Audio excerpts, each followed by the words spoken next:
Miau, miau, miau. So funktioniert alles. Bitte schön, lass alles funktionieren. Auch jetzt wagt der Gnil. Jetzt muss ich jetzt warten wir erst einmal in diese Hallo nach da hinten ins Eck. Grüß Gott. Einen wunderschönen. Bin ich das selber? Nein, bin ich nicht. Doch, ich höre mich nicht. Oh, ich höre mich selber, das ist gut. Gesichtsgerätschen, reg dich nicht auf, ist schon der Euro. Spät sich Zuschläge in dein Arsch auf einen gemütlichen Stream. Cheers, Pust Poté. Mr. Gesichtsgerätschen, merkst du dir, Manu, merkst du wieder ein Resub. Kuss auf die Nuss. So, jetzt wechseln, wir wechseln den Platz. Wir wechseln. Warte mal. Funktioniert alles? Warte mal, müssen wir rauffahren? Ich glaube, es funktioniert alles, oder? Wenn wir das zumachen. Ah, da schauen wir wieder gut aus. Freunde der Sonne. So, haben wir da. Hören wir was. Oh, schon hier da ist. Mei, schon hier da ist. Schön, wenn wir heute zu Gast haben. Wer ist da? Der Schweinzling. Der Schweinzling. Was ist da los?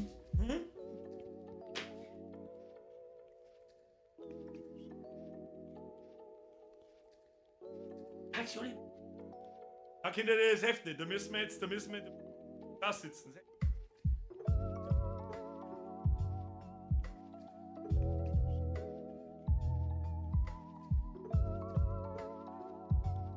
Hallo so.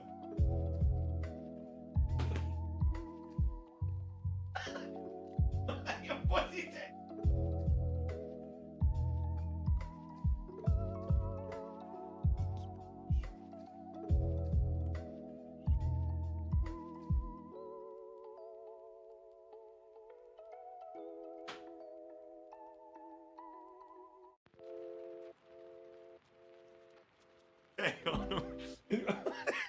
Tja, wir haben ein Problem. Ich kann so keine Nippelglätze zusammenstöpseln. So, ich kann leider die Tröte nicht benutzen. Marvel Mania, ich glaube es ist der Marvel Mania. Ich sehe nicht anders hin, tut mir leid. Kuss auf die Nuss, merci dir. Was? Jetzt tue ich dich auf.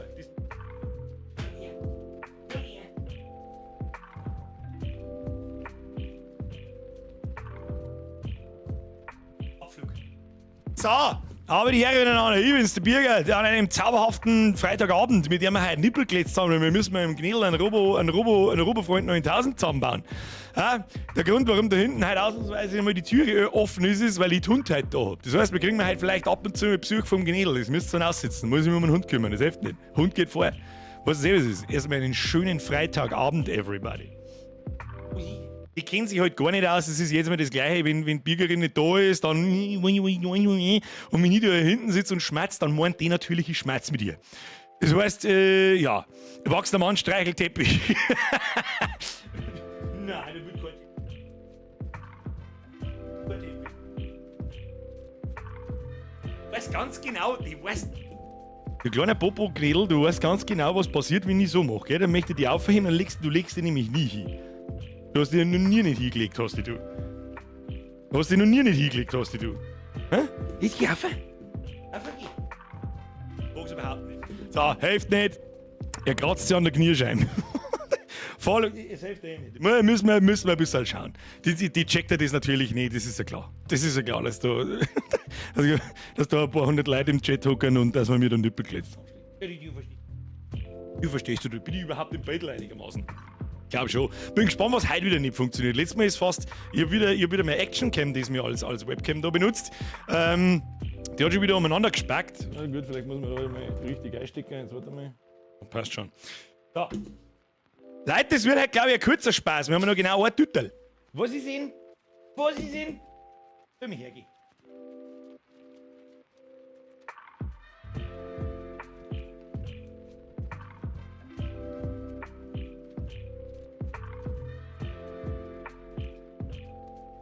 Ey, du Hund, du hast so viel, das ist unfassbar. Können wir jetzt mit dir? Darfst du da aufsitzen?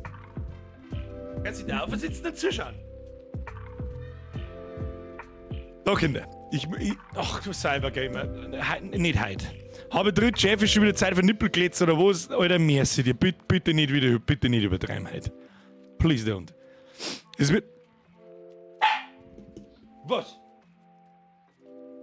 Entschuldigung, Cybergamer, Gnädel hat gesagt, so nicht. So nicht.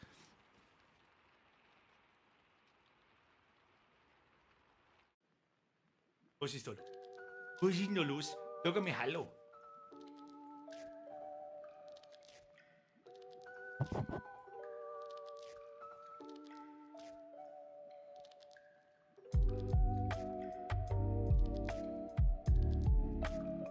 Ab.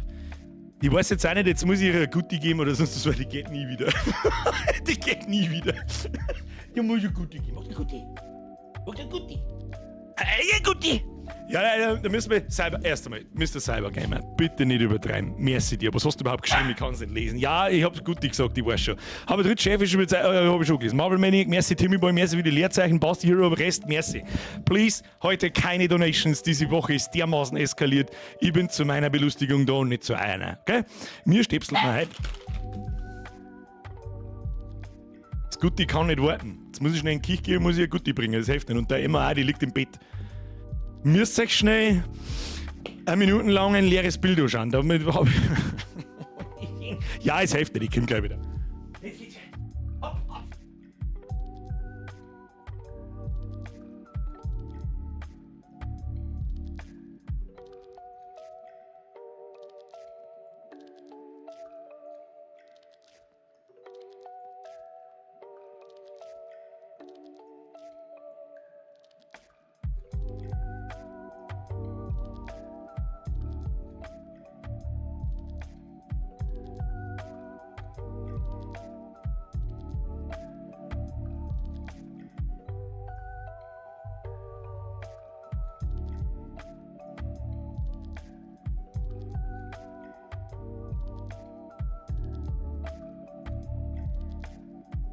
So, probieren wir es mit der geschlossenen Tür, weil so wird das nichts, die kommt die ganze Zeit, dann müssen wir...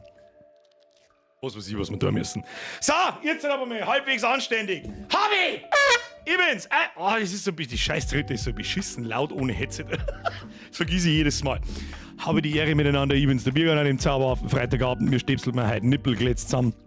Die wir vor 2 Wochen, wann haben wir das letzte Mal, vor 2 Wochen oder vor 3? Ich weiß es nicht mehr, ist mir wurscht. Den bauen wir heute fertig. Und wir haben bloß noch eine Tüte. Ja, seht ihr von da. Eine Tüte, Achtung, Tüten-ASMR, ASMR. Das ist ein anderes Tüten-ASMR als das, was seit einer guten Woche gilt. So. Also haben wir uns alle eingefunden. Das wird wahrscheinlich ein relativ kurzer Stream, das sage ich dir, wie es ist. Weil man mir gar nicht mehr fällt, das hätte man letztes Mal schon noch fertig machen können. Aber da war es wahrscheinlich schon wieder 12 oder halb 1 oder keine Ahnung was. Kruminal Hackelzement. Das ist nicht mehr der Teufel. Wir müssen bloß so seine Haxen zusammen und dann werden wir ihn testen. So, ich hab ihn aufgeladen. Der liegt da hinten. Moment, ich muss ihn holen. Ja, soweit haben wir schon. Quasi. Aber in einem Zug haben wir nicht fertig geworden. Den platzieren wir sauber da und dann stellen wir einen Stream und dann gehen wir aber weiter. Du hast da eine Tüte. Margus wants to know your location. Ich habe seit heute auch 9 kleine Sämlinge eingesetzt. Wunderschön. Wunderschön. Das andere, ich habe es im Discord sogar gepostet. Das andere, ich weiß schon, man kann davon ausgehen, das sind aber nicht bloß 9 Bürger, kannst du bis zu Plätzen 10, da kannst du sagen, ja, berechtigte Frage. Aber das andere sind Paprika und Pepperoni. Das muss man mir jetzt einfach so glauben. So, und jetzt also, schalten wir das Setup etwas um, damit wir wieder zusammenstöpseln können, gemütlich, damit wir vorwärts kommen. So wie das ist, schaut das gut aus, das schaut gut aus, das schaut gut aus. Zauberhaft. Warum ich in dem kleinen Chatfenster, da hätte ich gern nix gegen Cybergamer, Kuss auf die Nuss nochmal, aber heute Schluss mit diesen Beträgen. Das ist, wo ich warte, gibt es gleich einmal umdrehen. Ich hätte in dem kleinen Chat hätte die gern weg, aber das funktioniert leider nicht. Schade, 3 für die, 3 für die Bürgerin, 3 für den Gnädel, 3 für die Emma. Passt doch alles. Ja, eigentlich hast du recht. Die Mama ist schon darüber informiert worden, dass sie jetzt im Besitz von Hanfpflanzen ist. So, jetzt mal so was. Seht ihr da anständig was? Ich glaube schon. Hey, ich war halt sogar mal so weit vorbereitet und hab mir gedacht, hey, holst du mal 2 so komische Schachtel. Kennt jemand so die Dinger noch? Das ist von meiner Oma aus dem Küchenschrank und da waren früher so Gewürze, Salz und lauter so ein Scheiß drin, weil wenn man die neue Küche kriegen muss, die ist leider fort. Hilft nicht.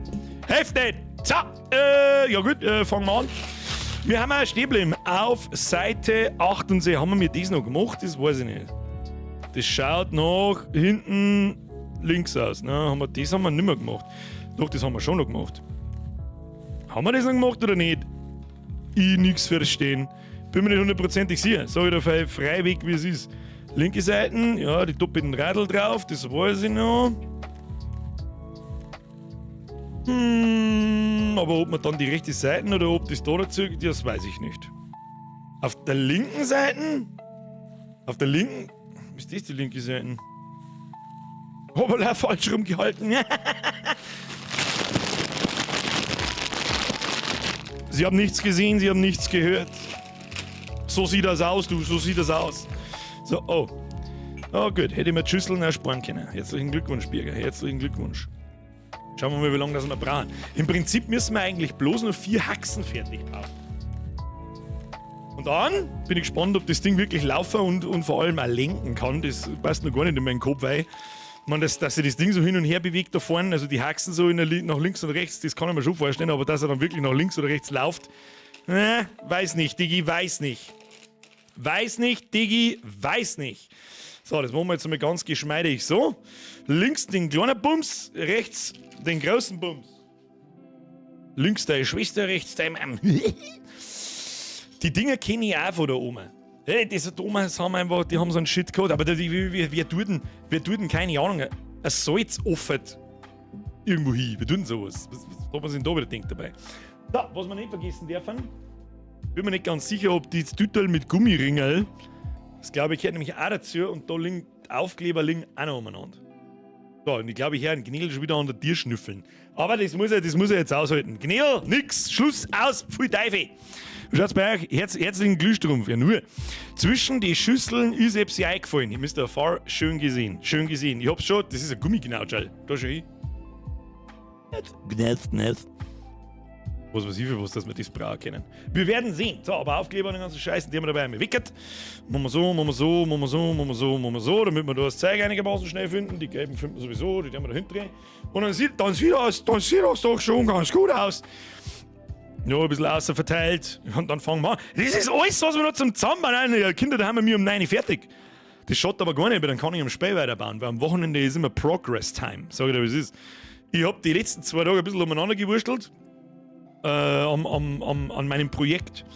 Und habe einen Major-Durchbruch erlebt, was, wir sollen sagen, Programmiertechnik und Verständnis in dieser Welt betrifft. Und es hat sich nicht viel Neues getan, ich habe alles reworked. Alles wurde reworked. Und zwar wie die Hölle, Alter. So, jetzt passt mir an. Wir machen es ganz strategisch.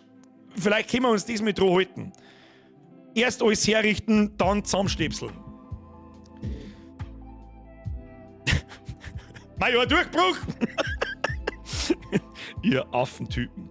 So, das Stipsal da, das haben wir auch noch kein einziges Mal nicht gesehen, auch beim letzten Mal nicht, da könnt ihr mich drüber erinnern. Hatten wir noch nicht. So, dann, da haben wir letztes Mal gelernt, mein Leben lang war ich schwer davon überzeugt, dass diese Stipsel, die kleinen schwarzen Verbinder, genau die gleichen sind wie die beigen. Die haben bloß drin, ja, damit man halt sagen kann, Farbunterschied, damit man weiß, wohin damit. Die haben weniger Friction als die. Haben wir letztes Mal gelernt, weiß ich noch. So, da brauchen wir 4 Stück. Ein Stück Viere von die schwarzen kurzen und das Ding. Und dann müssen wir systematisch. Ja, das war wieder ganz schlau, Birger, dass du das da auflegst, wo alles umeinander rollt, du fetter Vollidiot. Zum Kotzen, diese Behinderung. So, jetzt pass auf, wirkst du am durch. Wirkst du sie am durch. Da rein. Da rein. Also wir bauen jetzt quasi seine Fußsal. Haben wir da schon richtig. Ich hoffe sehr. So, und ins 4. Loch kommt der Teufel. Muss ich das zweimal bauen oder wie sehe ich das? Bauen wir zweimal das Fuß. Deckt ihr die Anleitung einigermaßen? Ja, ich denke schon. Bei Schwarze gibt es eine kurze, was? Muss ich spontan an PUBG-Dinger? Wer hat PUBG gespielt? Hand hoch. Ich hab's gespielt, da haben sie noch 5000 Likes gespielt, sagen wir es so, aufs Team. Und da hat's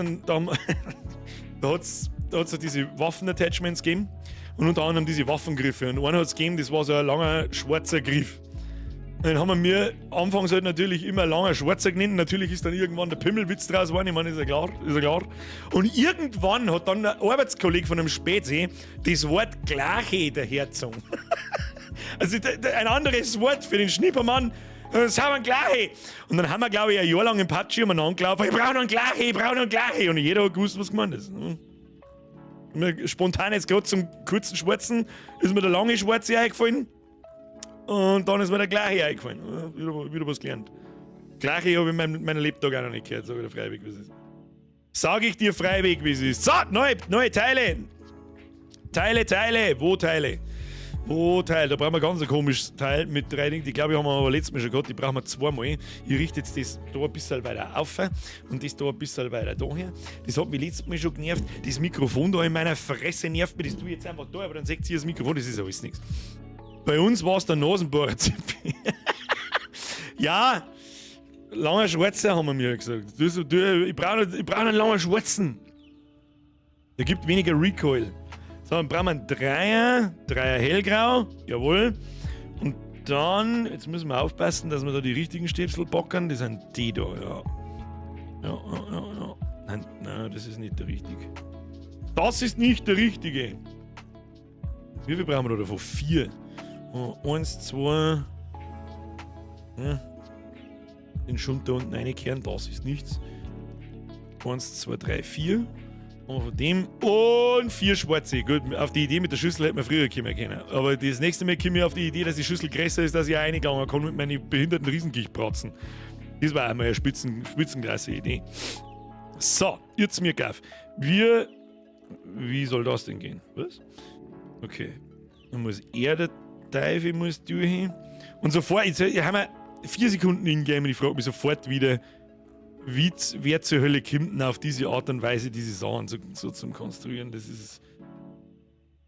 ist mir forever ein Rätsel. Wer sich übrigens über meine dreckigen Fingernägel beschwert, der kann mir am Arsch lecken, ich hab halt gattelt! Ah! Opa das one! Sag ich, was ist? Buberts to the garden. So schaut's aus. Da hab ich jeden nochmal angekreidet und man verzeiht mir, ich war noch nicht duschen. Ich sag's auch frei weg, ich werde heute auch nicht mehr duschen. Weil es mir einfach wurscht ist. So, jetzt haben wir da 2 so Gabeln zusammengezipft und die kehren jetzt irgendwie da so ohne. Warum dann das eine da keine Friction haben darf, das weiß der heilige Hirgeist. Ich weiß es nicht. Oh, der Gnädelbait. Wenn der Gnädel bait, dann ist meistens absolut nichts los. Ich glaube, das werden wir halt einfach wahrscheinlich 2 mit tun müssen, da, oder? Wenn wir das 2 mal so bauen. 2 ja, wird schon passen. Keine Ahnung, wir bauen 2 mit das same. 2 mit das same. Stinkst du oder hast du Hamm verbaut? Beides meistens. So, dann brauchen wir so einen komischen abgewinkelten Teufel, das werden die da sein. Nehmen wir mal ein Stück oder 2. Dann brauchen wir 4 von die blauen. 1, 2, 3, 4. Jawohl. Und dann nochmal die grauen, wo eine Hälfte ein Achse hat und das andere ein Pin ist. Macht das einigermaßen Sinn, was ich gerade gesagt habe? Ich habe keine Ahnung, wahrscheinlich nicht. So, ne.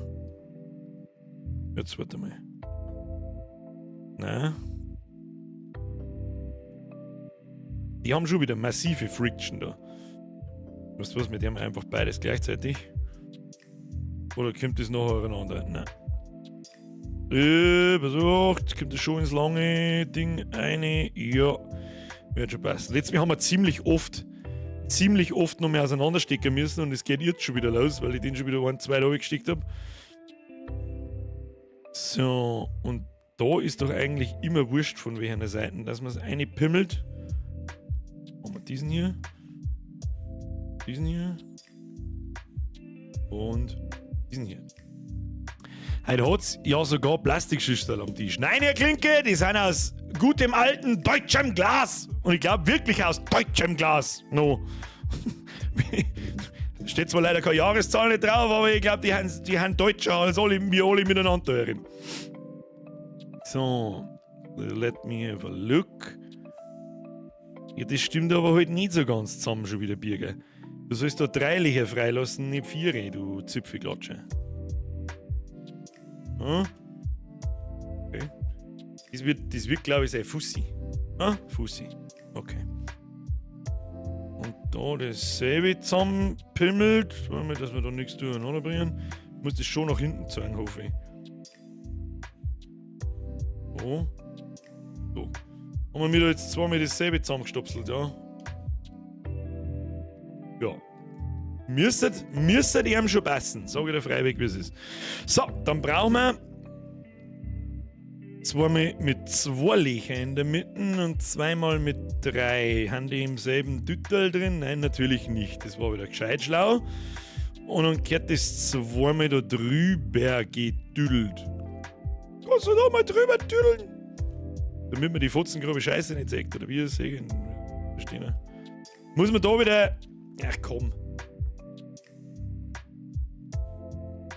Wir sollten das wieder vonstatten gehen.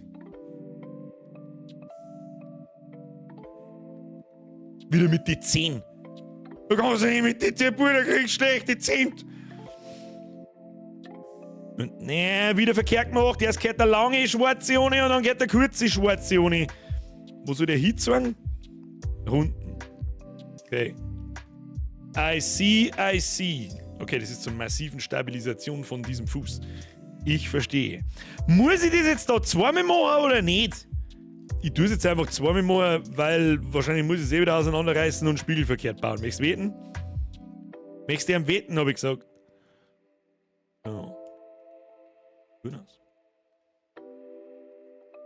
Was hast du jetzt mit dem Knädel da? Der hat eine Gutti gekriegt. Da ist zufrieden. Jetzt flackt sie in ihrem Bettal drin wahrscheinlich und chillt die Kniescheibe. Der Knädel beit gern.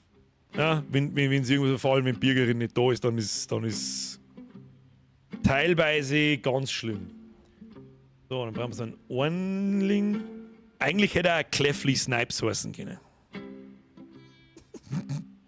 Bei den habe ich immer nur für einen guten Witz, aber Knädel hat einfach gewonnen. Knädel hat einfach gewonnen. Was? 8 Mal brauche ich diese kleinen Doppeldinger. Was? 2, 4, 6, 8. Was zum Geil stipselt man mir da zusammen? Das weiß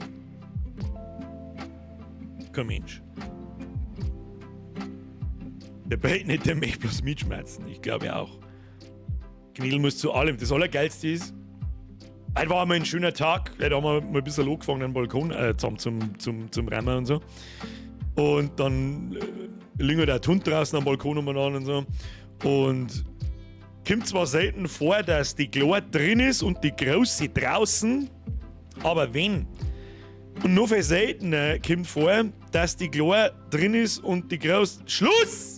Patrick, endlich 20 Monate. Patrick, Zeit ist geworden. Vielen lieben Dank. Auch an alle anderen übrigens. Kuss auf die Nuss und natürlich weiterhin Welcome to the Squad. Ja.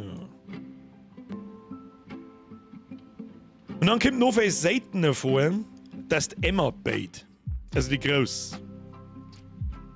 Also die bait extrem selten. Nur wenn ein anderer Hund vorbeigeht und das ist ganz extrem selten. Aber wenn, und die Kleine liegt drin, und Emma macht einen, dann fängt die Kleine drin an zum Bein und du merkst so richtig genau, die weiß überhaupt nicht warum. Oh, ja. Was ist denn jetzt? Ich hab fast einen Schlaganfall gekriegt. Das ist einfach der Fuchs springt. Davon gespringt. So, haben wir mir das kleine Nudel bei dem anderen Ding schon nicht auch vergessen, ja. Hoffentlich. Haben wir mir da jetzt ein paralleles Snüffel... stimmt, letztes Mal festgestellt, das ist ein Snüffelstück. Snüffelstück! So, die 2 Teile, die haben wir jetzt mit da. 2, 3, 4. Dann brauchen wir 2 graue 4er-Stangen. Jawohl. Und wieder so ganz seltsame Elemente, die man nicht auslesen kann. Na, da, das. Nummer 2. Hier. Und dann haben wir wieder ein ganz seltsames Element. Winnie! Was ist das da? Das habe ich noch gar nicht gesehen. Das liegt da nicht. Das ist wirklich gelungen. Da bin ich auch gelungen, dass das da liegt. Ja, weil es im Mannenhaufen drin liegt. Das macht wieder ganz viel Sinn. Ganz viel Sinn macht das. Okay. Und das kleine gehört der gleiche. Also ab jetzt sind die schwarzen Pins heißen ab jetzt der gleiche. Und die blaue, lange Doppelpins, die heißen jetzt ab jetzt Snüffelstück. Das ist ein guter Kompromiss, auf den kann ich mich einlassen. Auf den kann ich mich einlassen. So, jetzt pass mir auf, was geht denn da jetzt wieder für eine verreckte Scheiße zusammenpimmelt? Was? Du kannst mir gerne haben, wie soll denn das? Schon wieder Micker Freider oder was? Herr Stupfe! Ich habe leider keine Tröte zur Hand, aber das darf ja nur die Hunde verstören. Das müssen wir heute leider bleiben lassen. Herr Stupfe! Welcome to the Squad. Bitte keine Donations und Mitgliedschaften an Freitagen. Aber es ist euch sowieso scheißegal. Also sage ich schon nichts mehr. Herr Stumpfel, welcome to the Squad. Ab in den Chat, habe die Ehre, Herr Stumpfel. Wer nicht mitmacht, ist ein Kackfrisur. Was ziemlich asozial ist, dass das Ding dann nicht mehr rausgeht. Das ist ein bisschen dumm jetzt da. Wieso stecken das jetzt da so fest? Das macht überhaupt keinen Sinn. Wieso steckt fest? Blöd! Blöd! So, und dann so wie das da. Lass mich mal wieder schauen. Nach oben stehen. Na, nicht ganz durch. Meine Güte, oder? Wieder kein Gefäine da außer Hunger und Durst. Okay. Das ist gut, das ist der Masse.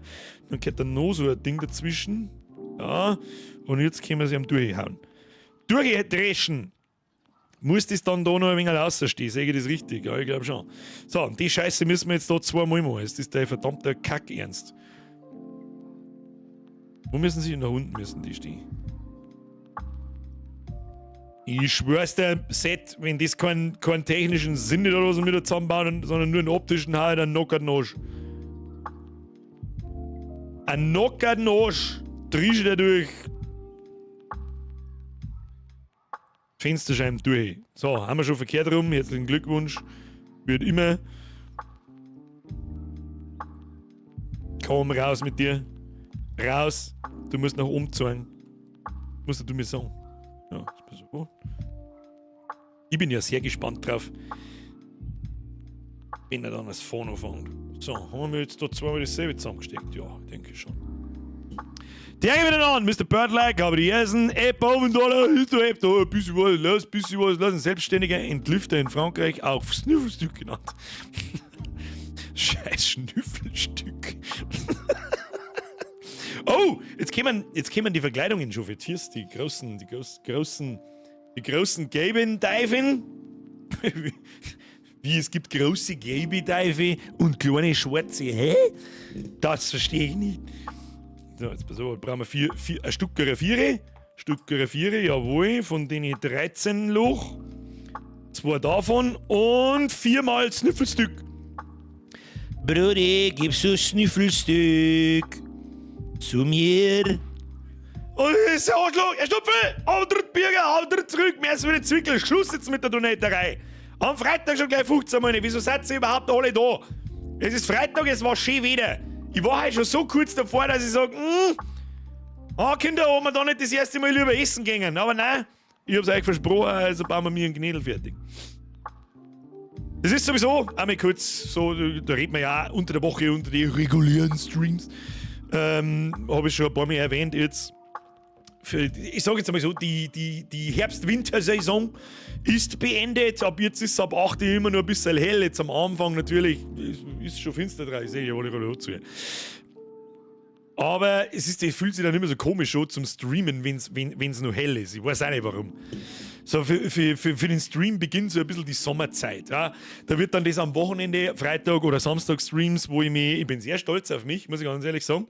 Ich habe es nach der Sommerpause oder in der Sommerpause am Ende angekündigt, dass wir das öfter machen und ich glaube, das war ganz okay. Also für mich hat das auf alle Fälle passt, war nicht zu viel, war nicht zwingend. Dass man halt irgendwann das Streamen auf den Sack geht, das will ich natürlich mit aller Gewalt vermeiden. Was machen wir? Warte mal, ich muss aufpassen, dann brauchen wir die Dreier, gell? Ja, das sind die ganz kurzen Teifen. Wie viel brauchen wir? 6. 1, 2, 3, 4, 5, 6.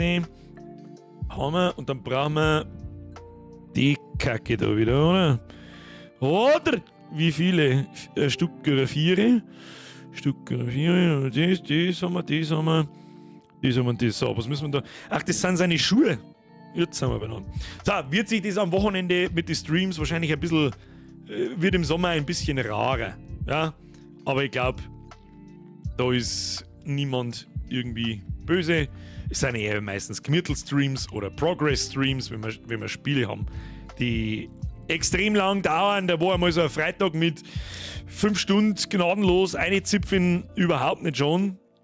Jetzt müssen wir schon mal aufpassen, wenn wir da keinen Kack annehmen. Was ist da los?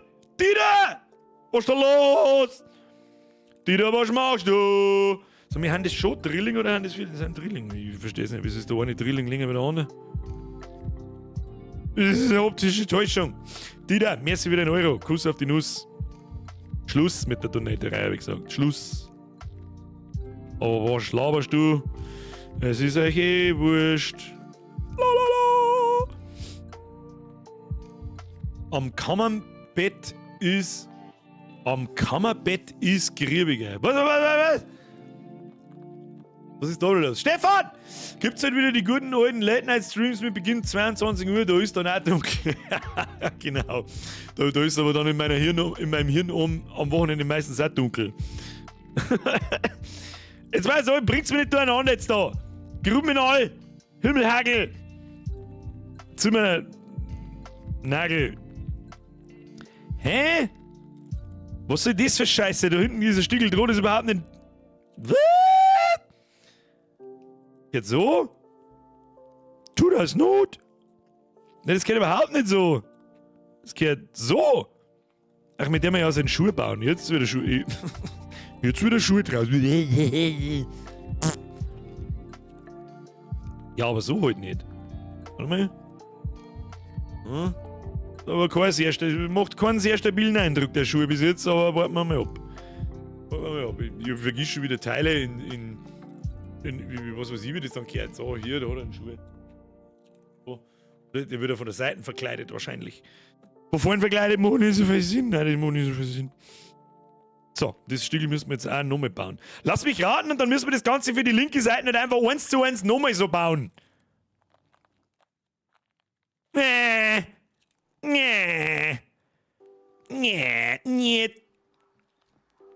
Was sagt der Russ in der Kreissag? Der wird nicht alt. Na, ist scheißegal, was ihr sagt. Der wird nicht alt, wie der Russ in der Kreissag. Knädel, du hast so schimpfen? Nein. Hör dein Schimpfen auf. Das ist nichts. Nein. Ob ihr einen Schmidbauer Mann kennt, wir wirften da schon wieder Semiknädel, Dere, da. Semiknädel. Giordano. Funktionieren halt, Frage, funktionieren bei euch Donation Sounds? Das ist ja letztes Mal auch schon nicht gegangen. Halt, stopp. Diesen hier und dann gehört die Verkleidung an der Seite nicht. Dampfler schreibt negativ, okay. Ja, werde ich jetzt auch nicht so krass stören. Mich würde interessieren, an was das liegt. Sobald ich die Audioquelle umstehe, ist alles im Arsch. Es ist so behindert. Wieso habe ich jetzt wieder eigentlich 6 so graue aus der Zipfeln sollen? Ich sehe da den Gebrauch von die 2 grauen nicht. Ich sag's freiwillig, wie es ist. Ah, halt, stopp, das gehört ja da schon einpimmelt. Wie einpimmelt? Wie, hä? Mir habe ich irgendwas übersprungen. Wann genau haben die das gelbe Ding da ohne gebaut? Hä? Spinnt's jetzt total alle miteinander, oder was? Da, so? Snüffelstück? Wo geht denn das hin? Okay, da geht der graue geht da durch und... Moment. Und der kann nur da rein. Okay. Jetzt haben wir da... Das ist aber sehr lose. Gell? Ja, sehr lose Gaudi da. Sehr lose Gaudi. Wann genau, wo habe ich nie übersehen, wo man die gelben Dinger da ohne Pim... Ach so, da gehört das Ding. Ja, die habe ich übersehen. Ja, habe ich heute... Weiß ich, was es ist. Rudi, weiß ich, was es ist. Ist ja wurscht, ob wir die jetzt aufzipfen oder später. So, jetzt lass mich schauen. Das gehört so. So.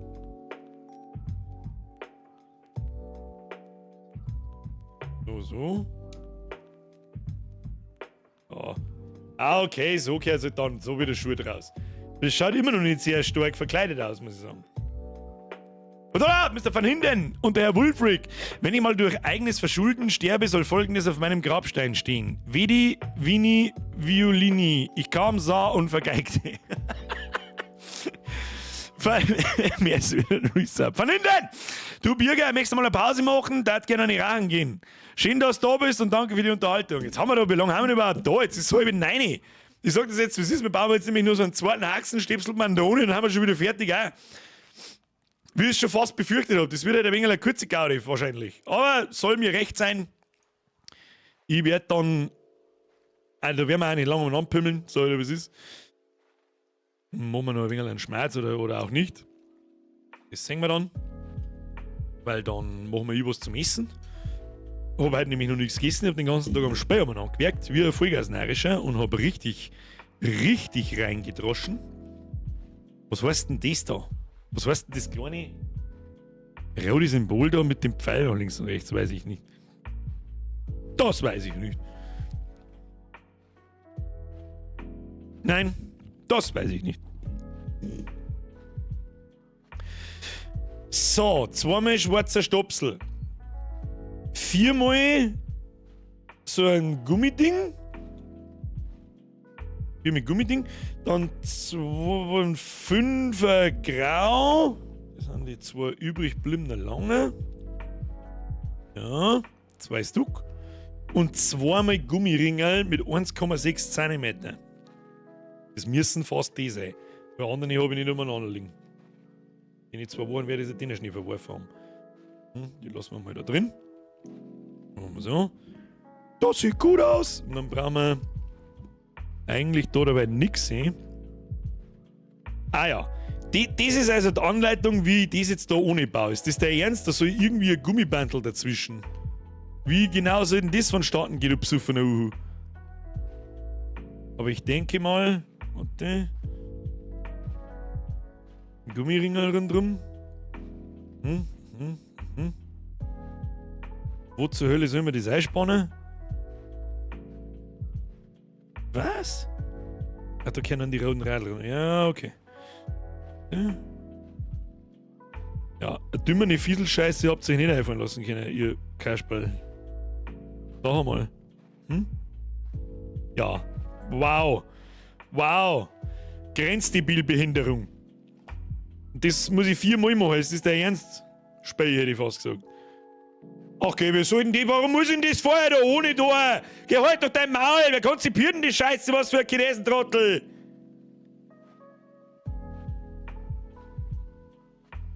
Und Faszination sofort abdriften in den Rage. Damit nichts passiert. So. Haben wir es jetzt zusammen Gummibandel durchgeschissen, ja? Komm. Gib ihm. Gib ihm. Oh, geht der Teufel drin. So, und dann geht da der Gummischuhe ohne, oder was? Wieso ist das? Achso, ist das dein Fersen, oder was? Der hat Steckelschuhe an. Der hat einfach Steckelschuhe an, wenn er so da steht, so. Ja, er wird wahrscheinlich ein bisschen sein, damit er einen Grip am Boden hat, weil sonst rutscht er das beim. Der geht ja dann so. Dann wird das so davor rutschen. Das haben wir schon. Bin ich schon wieder steil. Haben sie sich schon was denkt? Haben sie sich schon was denkt? So, die Scheiße muss ich jetzt da nochmal ohne pimmeln, oder? Zum Kotzen behindert. Mag ich gern. Mag ich doch gern. Gestern habe ich mir ein bisschen ein Preview zu Hellblade 2 angeschaut. Heilige Scheiße, Kinder, da kommt, glaube ich, da war der erste Teil schon ziemlich geil. Den haben wir auch gestreamt damals, ich weiß nicht mehr, wie lange das her ist. Was war denn das? 2020, 2021, auch im Sommer. Weil ich zuerst nicht gemeint hätte, dass das so gut ist. Aber dann war es richtig gut. Da bin ich richtig gespannt. 7 von 10 hätte ich gesagt, was? Die Firma nennt sie Schimmelkönig. Was erwartest du? Was? Nein, leider noch nicht, ist aber in Arbeit. Also führt sie auch eine eigene Konversation. Ich führe auch meine eigene Konversation. Das ist nicht so tragisch. So, dann brauchen wir 2-mal kleines schwarzes Rad. 4-mal. Hoppla. großes gelbes Rad und 2x4 grau. Rein ins Rad. Rein ins Rad. Und dann müssen wir jetzt hinten da irgendwie die Fersen fixieren. Möchtest du mich eigentlich nur verarschen oder wie genau soll denn das? Ach, geh weiter. Na, mit so Gummischeiß, das nervt hart, oder? Und das hält sich keinen Stecker nicht statt, das Ding. So. Haben wir schon drin? Was beschwerst du denn, du fette Vollidiot? Was genau kann das jetzt? Ach, das sind wieder... Ah, ja, Schiebbaut. Das muss Schiebbaut. Das ist Schiebbaut. Das gefällt mir gut.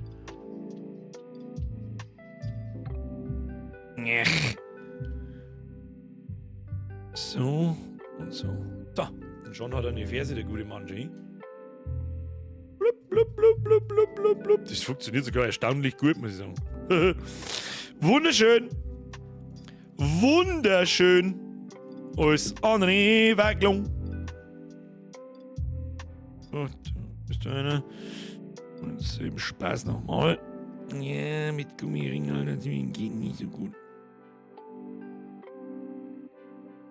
Haben wir schon durch. Haben wir eben schon durch. Das muss nach innen stehen, steht da. Dann lassen wir es nach innen stehen. Ich hoffe, dass wir es richtig rum haben. So. Und mit da zweimal das sehen. Ja. Aber da steht es nach außen. Warum steht es da nach außen? Ja, das ist so wurscht, das merken wir dann schon. Die Füße stehen dann sogar von allein. Was, und jetzt kennen die da schon ohne zimmert? Wie das denn? So? Okay, Moment. Ja, geht da 4. Da eine. Und der unterne Pin. Geht. Was? Das grenzt an ein Wunder, dass das einfach da so ohne geht. Leg mir noch am Arsch. Krass. Keine Ahnung, wie das wieder gegangen ist. Der wäre sich schon jemand was denkt haben dabei, keine Ahnung. So. Und deswegen die Low Friction Pins, damit die da schön Spielraum haben. Ja. Ja, und das da hinten muss natürlich versetzt drauf. Wenn man es nicht versetzt drauf tut, dann kann er natürlich nicht gehen. Jetzt. Da schau hin. Ich klang lieber nix so. Und hinstellen der man auch noch nicht, weil das schaut mir alles da gleich auseinanderfallen. So, lass mich raten. Und das, was wir jetzt gerade gemacht haben, müssen wir einfach nochmal machen. Bloß spiegelverkehrt. Sehe ich das? Da ist er offensichtlich schon festgerost. Gehen wir jetzt mal da so her. Damit es da nicht irgendwie so. Hört ihr mich noch anständig? Ich hoffe. Ja, ihr werdet mich schon hören. Kinder. Ihr werdet mich schon hören. Wenn nicht, dann helft es einen. Ja. Schießt dann dreimal die Kamera auch noch und dann ist eh alles wurscht. So. Oh, jetzt müssen wir erst wieder. Ja, okay. Wir müssen jetzt das Verbindungsstück. Brauchen wir wieder alles zweimal. Zweimal. Ein falsches Stück. Wo ist L-Stück? L-Stück. Dann kurzes Stück 2. Low Friction Double Sniffelstück. Und 6-mal blaues Sniffelstück. 4. 6. Easy cheesy. Brr. Okay. Müssen wir das Ganze zweimal bauen, nehme ich an? Ich denke schon. Hätten sie uns nicht wieder alles jetzt zweimal hergerichtet. Machen wir jeden Bauschritt gleich doppelt. Ah, das hört sich gut an. L-Stück, sie fliegen. Ja, sowieso, Birger, und du bist der Beste. Herr Stupfe! Das ist zu viel des Lobs. Ich tue heute gar nicht viel. Ich sitze bloß da und tue Lego-Stäpsel.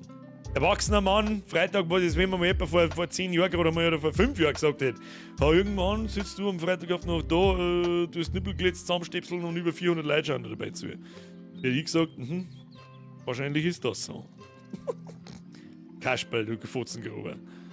Der Wahnsinn mit dir. So. Zack, zack. Dann hier Low Friction. Low Friction. Ja, das ist wichtig, wo der drin ist. Wer weiß, wie oft dass wir das schon übersehen haben oder einfach ignoriert haben. Weiß ich nicht. Wir werden sehen. Wunderbar. Zweimal Verbindungsstück und dann geht das auch schon auf die andere Seite hinein operiert. Und zwar genau hier hin.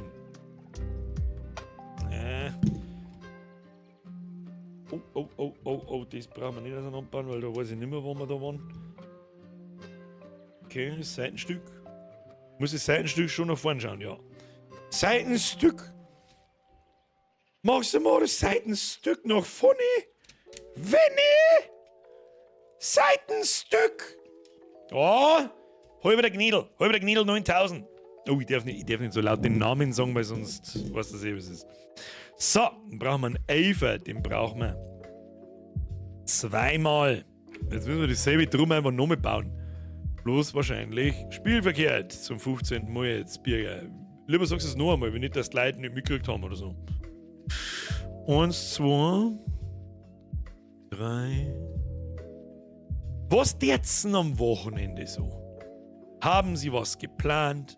Bleibt einfach daheim und raucht euch die Birnen voll? Oder ihr Klein? Was treiben Sie so? Ja, der Arthur, nicht der Arthur Morgan, sondern der Arthur Morgan schreibt Arbeiten. Also, natürlich nichts jedem, dem es taugt, um Gottes Willen, aber am Wochenende arbeiten ist so ziemlich das Letzte vom Letzten. Das schwimmt dem Letzten mit den Schwimmflügeln hinten rein. Um genau zu sein. Ja, und ihr wisst es. Also, morgen früh shoppen, Streicher. Es gibt noch was Asoziales wie Arbeit. Das ist Streicher. Kann ich. Total das Vollstiegel ausgesucht. Das ist was. Ich weiß, normalerweise macht man sowas selber. Aber sage ich dir freiweg und ganz ehrlich, in der neuen Küche, das lasse ich machen, weil wenn es ich mache, dann schaut es aus, als hätte ich nicht wollen. Und auch jeder weiß, was ich meine. Jeder weiß, was ich meine. Wer schreit? Selbstspieler! Wo sind die Likes? Wo Likes? Noch Likes geworden. Weiß ich nicht, ich kann ja gerade nicht schauen, wo die Likes sind. Stimmt. Alle die da sind, die schaffen es, dass ein Like-Button smashen. Kann man schon einmal sagen. Ist mir heute an diesem Freitag aber auch einfach irgendwie wurscht. Ja, der Freiwillig, was ist. Mir wurscht. Das ist doch aber auch das falsche Stiegel, oder? Ich hab mich doch vorher schon vertan, das gibt's ja nicht. Das ist aber auch einfach falsch angezeichnet. 1, 2, 3, 4, 5, 6, 7, 8, 9, 10, 11. 1, 2, 3, 4, 5, 6, 7, 8, 9, 10, 11. Bin ich behindert, sag einmal. Ein 3 Löcher dazwischen und da ein 3. Ah ja, ich bin behindert. Herzlichen Glückwunsch, Birger, du bist dumm. Das ist nix nice. Aber sag's keinem. Dann haben wir noch zwei klein. Ich habe schon wieder einen Bauschritt übersprungen. Mehr klein. Also meine Frau und ich sind auf ein Mittelalterfest lagern. Das ist cool. Kannst du sagen, was du willst. Vor allem, wenn es das beide mixed, ist sicher cool. Da wünsche ich Ihnen viel Spaß dabei. Das sage ich Ihnen. Für mich ist es schon richtig, was ich da mache. Nein, ist es überhaupt nicht. Das ist richtig. Das ist richtig. Das ist richtig. Das ist richtig. Aber das hier ist nicht richtig. Das muss so rum. Und das muss so rum. So, zweimal Stück. Dann brauchen wir wieder die krummen Haxeln. 4-mal Snüffelstück. Snüffelstück und die graue klein. Was tut er das? Krascher! Merci dir, Kuss auf die Nuss, hast nicht viel versammelt. Wochenendstream ist immer gemütlich. Da gibt's nicht viel zum Versammeln. Schöne Grüße nach Kam zurück, danke für die Donation. Schluss mit den Donations am Wochenende. Ich glaube, das kann ich noch 40 Mal sagen, aber mittlerweile haben wir uns schon wieder dran gewohnt. Hey, ich kenne euch ja. Außerdem ist es euch wurscht. Babysöckchen, Hashtag, was? Pregnant as fuck. Frau Universität! Also wie? Der ist hochschwanger, oder was? Du hast keinen Bock auf Arbeiten. Schon wieder keinen Bock auf Arbeiten, hab ich gefragt. Lieber Scheiß ausschreizen, großziehen. Ja. Kenn ich schon.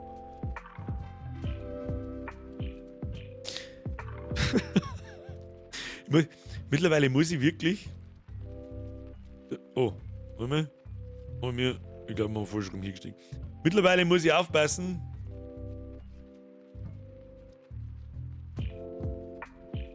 Was ich sag.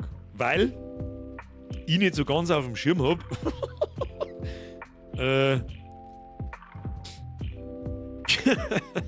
Dass die Community nicht mehr aus so viel gehässigen Leid besteht. Und Leute vielleicht meine alten Videos nicht kennen und meine Art so nicht kennen und dann vielleicht etwas überfordert sind, wenn ich solche Sachen sage. Frau Universität schreibt, gerade den 7. Monat angekratzt. Au, jetzt wack. Ja, aber du bist nur im Chat, das heißt für mich so, Fabian, ist es okay. Da muss dann auch jeder für sich entscheiden, ob ich das ernst meine oder nicht. So, dann haben wir da oben gleich die 2 Vierer her. Jawohl. 2 kurze, 2 lange. So, wir sind jetzt das gleich wieder gegangen. Erst der lange nach unten gezogen. Und dann. Das kann nicht stimmen. Birger, das kann so nicht stimmen, weil der so nicht drauf geht, oder? Nee, der muss. Nicht. Niet. Niet. Wir kriegen den jetzt da jemals wieder oben. Ah. Was sagt man? Weißt du, ich bin so sozial unkompetent, dass ich nicht weiß, was man zu jemandem sagt, wenn er schwanger ist. Sag mal da Glückwunsch. Ist das was, wo man jemanden beglückwünscht, so? Wo ich mir denke, die Familie Ritter, ja, die Rita, heißt die Rita, ich weiß nicht, die hat es auch geschafft, Kinder auf die Welt zu kriegen. Das ist keine Leistung.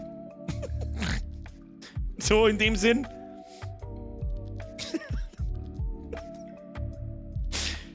Du das Eis heute schon wieder. Der Mike ist auch da. So, gehen wir die doch. Ja, du schon. Sie, Sir, sind lang genug dabei, das weiß ich. Was schreibt die Frau Universität? Sie schreibt nichts mehr. Der Chat ist allgemein. Sag mir, rasierst du deine Arme? Nein, ich bin einfach nur ziemlich feminin. Deswegen auch der Frauenhaus, verstehst du? Wieso soll ich nicht meine Arme rasieren? Ich habe einfach bloß keinen Bates auf, bloß weil ich keinen Bates habe. Ich bin nicht der Yeti. Es ist keine Ahnung. Jeder zweite von euch wahrscheinlich ausschaut wie ein verdammter Orang-Utan, Klaus. Du weißt nicht, dass mir ein Urban auf die Unterarm wachsen muss. Der ist nicht so dünn. Schau meine Ober, das sind Programmierer-Unterarm. Was soll da wachsen? Da wächst ja nichts. Heute wird mir in Topform ein Kruzifix mal. Ich sag, das was ist, hab ich Bock, ich hab Bock. Ich hab Bock. So, draufpimmelt. Bürger aus, pfui. Hey, schreibt immer noch keiner was, glaube ich nicht. Chat, wo? Jetzt ist der Chat einfach weg. Ich sehe meinen Chat dann nicht mehr. Kann ich da irgendwie aktualisieren? Kann ich da irgendwie, na, da wieder her. Wo ist denn jetzt der Chat? Na, muss ich jetzt da wieder umeinander wichsen mit der Scheiße da? Gehen wir nicht auf den Sack, komm. Alle schließen. Zum Verwerfen hinunterziehen. Okay. So, mach wieder auf. Pop-Up-Ansicht öffnen. Ja, muss ich jetzt da wieder umeinander pimmeln.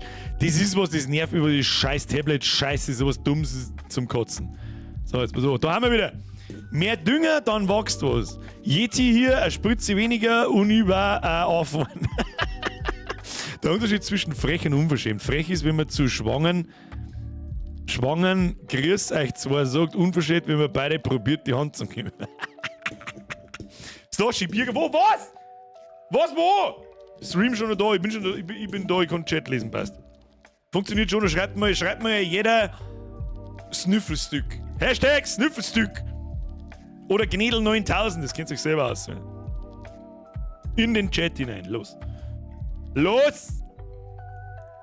Ich muss dabei die Fersen zusammenbauen da. Jetzt habe ich euch einfach ins Mikrofon gehabt. Das ist was, das mag ich normalerweise überhaupt nicht. Das mag ich in einem Discord auch nicht. Wenn mir irgendjemand respektlos ins Mikrofon gehabt, dann kriege ich einen Schlaganfall. Aber mache ich selber. Das ist natürlich nichts. So, durchgezimmert.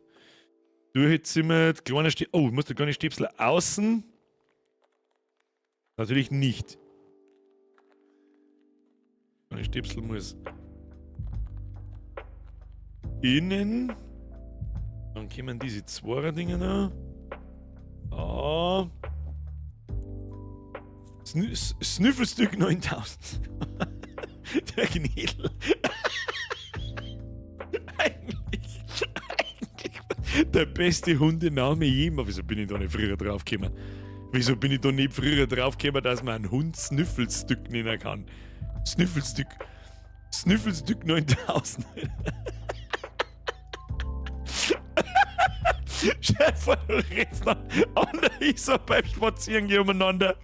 Und dann heißt es irgendwann, ja, Snüffelstück! Snüffelstück! Oh, leck! Ich schwöre dir bei Gott, das nächste Viech, das egal was für eins in diesem Haushalt wird ein dermaßenes Schnüffelstück, sowas hast du in deinem Leben nicht gesehen, wird das ein Snüffelstück. So. So.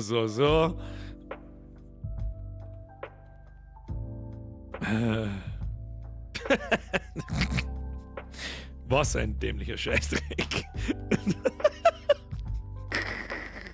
Der Moment, wenn man über seine eigenen Erkenntnisse lochen muss, ist einfach immer behindert, aber es passt schon. Ja, das passt schon.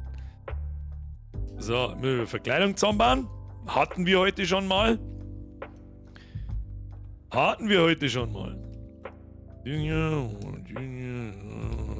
Neptümmeln passt schon. Ohne den Nurm braucht, ja, müssen wir zweimal zusammenbauen. Wir brauchen wir zweimal eine Verkleidung. Verkleidung 1.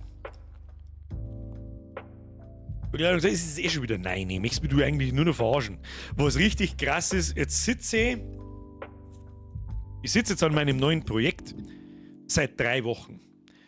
Ungelogen, für die, die noch nicht wissen, was es ist, ich versuche, mein eigenes Spiel zu machen. Ein richtiges Spiel, das man dann auf Steam entweder runterladen oder kaufen oder was auch immer kann. In Unreal Engine 5 und befasse mich da, ja, ununterbrochen täglich, fast in jeder freien Minute, die letzten 3 Wochen damit. Vor genau 3 Wochen habe ich angefangen. Ich habe so viel gelernt, Alter. Also ungelogen, ich weiß nicht, wann ich das letzte Mal für etwas so begeistert war, wie für das, weiß ich wirklich nicht mehr. Außer Spiel selber spielen. Da war es Last Epoch in kürzester Zeit, letztes Jahr im Juni Diablo und so weiter und so fort. Und ich bin unerwartet weit. Und vor allem unerwartet schnell haben bestimmte Sachen geschnackelt. Es schnackelt in den nächsten 3 Wochen wahrscheinlich nochmal 5 Mal und merke so, fuck, eigentlich kannst du nochmal von vorne anfangen. Aber langsam, aber sicher, komme ich wirklich an einen Punkt, wo ich sage, ja, ich glaube, so macht man das. Und so kehrt es tatsächlich und so macht es Sinn. Wenn es kommt, ich kauf's, auch wenn ich es vielleicht nicht spiele, weil es nicht bei, weil es nicht bei, da ist jetzt das scheiß Herzteil-Symbol da rechts unten, brauchst du nicht. Bei Game, wo es nicht mein Game ist wahrscheinlich. Das ist was, das muss keiner tun. Ich mach das ja nicht zum, ich sage jetzt freiwillig, wie es ist, ich mach das nicht, damit ich damit reich werde, oder ich sage natürlich nicht nein. Sag ich dir, was es ist, wenn sie das 1 Million Mal verkauft, ja, dann bitteschön. Sag ich natürlich nicht nein, weil der totaler Volldepp. Aber ich mach das nicht, weil ich, wie soll ich sagen, weil ich damit Geld verdienen will oder sonst irgendwas. Das kommt, wenn es ein gutes Spiel wird, kommt das sowieso von allein, wie mit allem anderen auch. Das ist nicht der Grund. Ich habe schon oft in die Kamera eingejammert, wo ich gesagt habe, ich brauche irgendwas zum Tor, bla, keine Ahnung, irgendwas halt. Mir kann es sein, dass ich da hinten. Nein. Da hinten was vergessen habe? Nein. dass ich einfach nach irgendwas suche, nach was Neuer, nach unmotiviert, und haben wir schon oft einmal. Ja, vor allem in der Winterzeit und so passiert das so ab Januar, Februar irgendwann. Auch mir, obwohl ich sehr gern daheim bin, sehr gern Zeit in meinem Bunker da herin verbringe, gern Sachen spui. Aber wenn ich dann merke, mir bockt das Zocken nicht mehr, ich hab keinen Bock jetzt auf und so weiter, da habe ich einfach noch was gesucht. Und damit habe ich es gefunden. Ich sage, das fühlt sich an wie Anno. Im Prinzip ist Spieleentwicklung nichts anderes wie eine Anhäufung von Events. Wenn das passiert, soll das passieren. If this, then that und alles nicht wie in der Programmiersprache, die ich so kenne, die mein Beruf ist, wenn man so will. Ja, die laufen von oben nach unten, linear ab, fertig. Das war's dann. Sondern einfach grundlegend anders und es fühlt sich neu an und fühlt sich ein bisschen an wie Anno, wie in Anno-Produktionsketten zusammenbauen. Das ist jetzt vollkommen bescheuert. Nur dazu mit diesem Blueprint-System, wo du diese Verläufe dann zeichnest und so ein Scheiß. Und es fühlt sich irgendwie an wie der Hardcore-Modus von Anno. Und ja, hab ziemlich gut Progress gemacht, sage ich euch freiwillig, wie es ist. Und es macht immer noch genauso viel Spaß wie am ersten Tag, weil ich jeden Tag wieder was Neues finde und was Neues entdecke und ja, shit, das kann man so machen und jetzt habe ich die Idee und die Idee. Das ist natürlich immer ein bisschen kontraproduktiv, wenn man kein Konzept hat. Also mein Konzept ist da drin, wie es später am Schluss sein soll, aber ob es dann auch wirklich so ist und wird, ist die andere Frage. Und dann passiert gerne mal, du bist fertig mit was und passt und dann machst du das nächste Modul und dann mache ich die zweite Waffen und dann mache ich das Level-Up-Menü und so weiter und irgendwann gespannst dann. Lecker, wenn ich da jetzt 100.000 zusätzliche Waffen tue, dann muss ich das jetzt mal von Hand machen da und durchkopieren, das macht überhaupt keinen Sinn, das muss anders gehen. Wenn im PHP und so weiter das auch anders geht, dann muss da auch gehen. Dann schaue ich wieder, ja, Blueprint-Komponenten, ja, Interfaces, was ist das? Keine Ahnung. Ja, für das kann man das hernehmen, passt, jetzt kann ich alle Waffen nochmal komplett von vorn weg neu machen. Das habe ich die letzten 2 Tage übrigens da.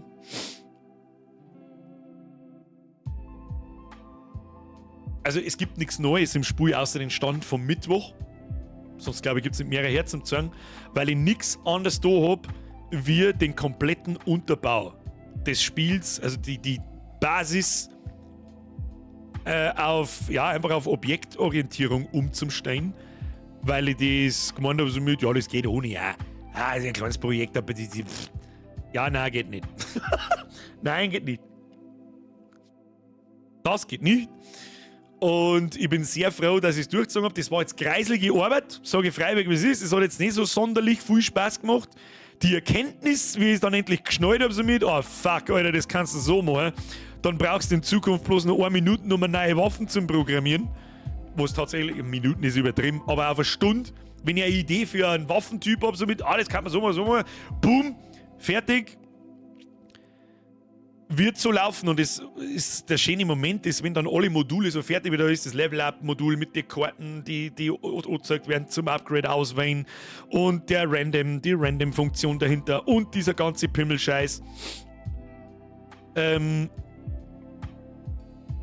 Funktionieren einzeln alle nicht. Ich würde jetzt aufpassen, wenn ich einen Gocki mache. Und wenn dann aber alles fertig ist und nacheinander die Module fertig werden, dann kannst du richtig schön zuschauen, wie die Module dann alle ineinander greifen und auf einen Schlag von 1 Minute auf der anderen ein System fertig ist, da wo ich mich im Nachhinein selber frage, habe ich das gemacht? Für das, dass ich vor 3 Wochen noch nicht gewusst habe, wie man, was weiß ich, habe ich da schon das Richtige. Da brauche ich die 5er-Stäbsel, oder? Und das die 5er-Stäbsel? Nein, das sind es nicht. Was sind die 5? Ich habe keine 5er. Ich habe keine 5er-Stabel mehr. 5er-Stabel, wo? Sind das die 5er-Stabel? Sind das die 5er-Stabel? Ja, aber nicht sehr weit rein. Und es sei, dass wir irgendwo falsche Stabel verbaut haben. Das sieht nicht gut aus. Ja, das sieht nicht gut. Habe ich irgendwo 5er-Stabal hingerammt? Die haben einfach nicht dabei. Sag ich dir freiwillig, wie es ist, die haben nicht.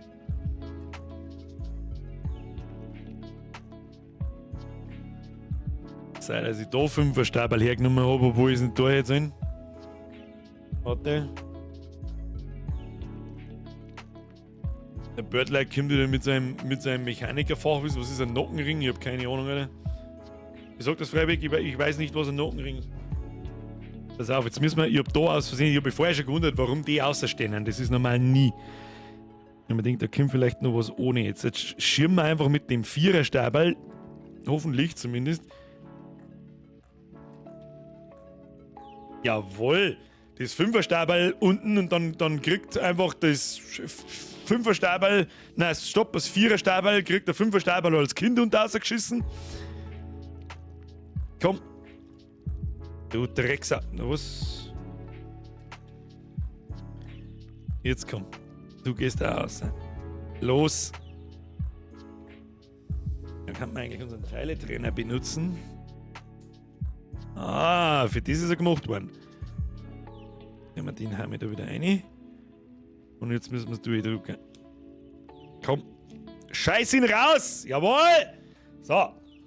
4er-Stabal hat ein Kind gekriegt. Wunderbar, den müssen wir seitlich ein bisschen hinlegen, weil sonst ist hier Pimmelmann Arschloch. Und dann müssen wir die ganze Garde mit dem Durchdrücker jetzt da nochmal machen, weil sonst, man, das muss ich in den Tischkante machen, sonst komme ich nicht durch. Warte. Ja, verdammt.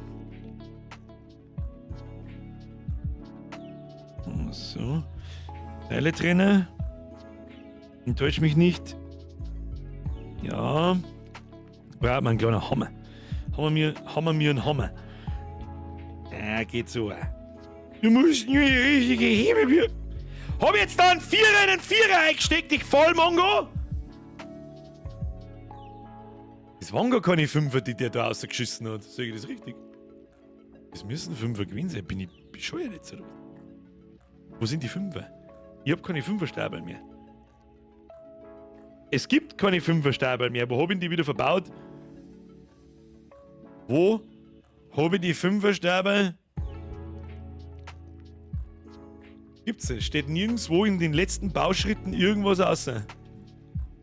Ich habe nur noch 4er-Stabal. 4er-Stabal ist jetzt da drin, das passt auch, für das haben wir auch noch genug. Und dann ist da noch ein 3er-Stabal übrig, von dem ich nicht wüsste, dass wir es brauchen.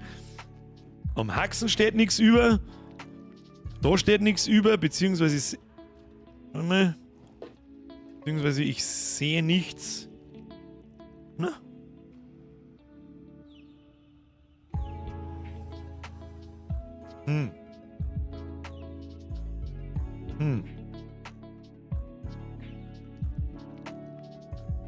Oh, sehe ich was.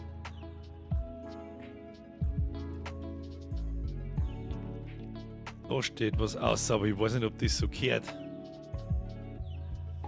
Was schauen wir jetzt einmal da, oder? Was ist das für ein Stiegel? Ja, da haben wir es. Hab schon gefunden! Tun Sie sich nicht hinunter. Das ist gleich vorbei. Jetzt haben wir einen Scheiße gemacht. Jetzt haben wir einen Scheiße gemacht. Ja, passt. So, da steht ein Stückerl aus. Das ist lang. Da habe ich vorher, war ich fest davon überzeugt.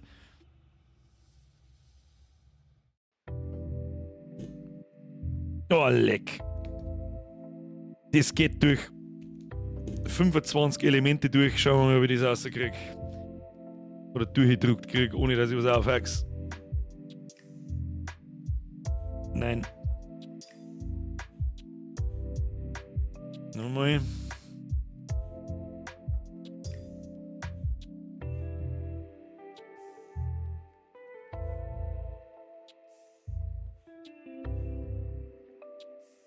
Ja. Warte.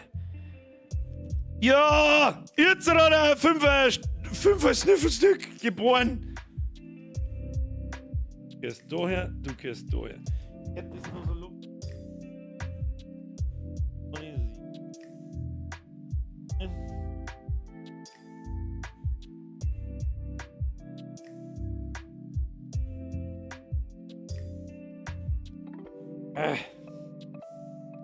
Geht denn das Ding jetzt dann nicht mehr ganz rein?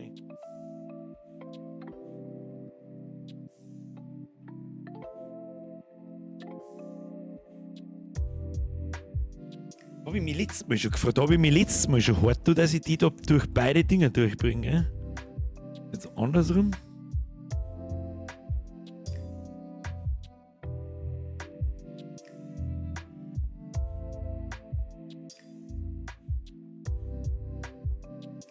Jetzt. Ich wusste nicht, dass die kleinen Lecherl, in denen ich radel.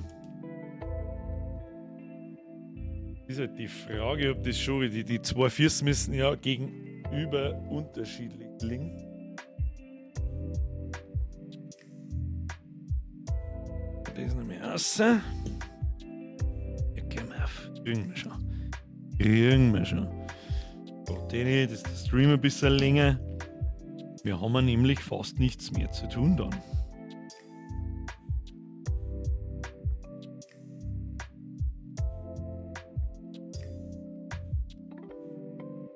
Irgendjemand hat geschrieben, ob ich heute noch ein bisschen was vom Spiel herzeige. Sage ich ganz ehrlich, wahrscheinlich nicht, weil es nichts Neues zum Sehen gibt. Wer den aktuellen Stand meines Projekts sehen möchte, der schaut sich einen Stream von, wann habe ich es jetzt gesagt, am Montag oder am Mittwoch?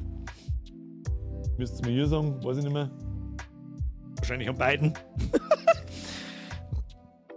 Wo ist sie noch sehr frisch. Und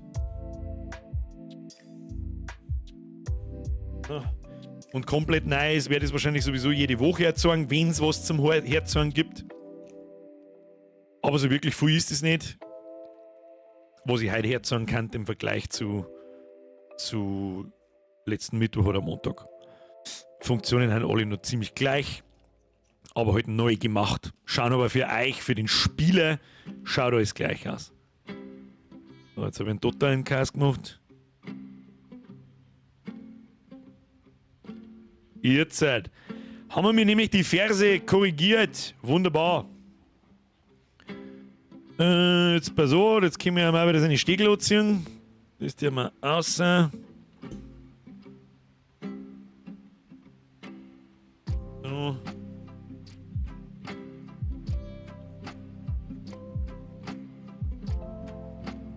Jetzt hier eigentlich eine Hintergrundmusik? Nö, wahrscheinlich nicht. Ich kapier's nicht, OBS. Ich weiß nicht, was die sowieso ist, aber gut. Ihr werdet schon wissen, was die jetzt. Wenn zur Hintergrundmusik jetzt dann ganz leise aus meinen Boxen ins Mikrofon hinein. Musik ist gleich, ja. Was? Ja, Musik hört's schon! Das macht überhaupt keinen Sinn. Das macht keinen Sinn. Das macht keinen Sinn. Nein. Nein, nein. So. Feeling ausgeschissen. Jawohl.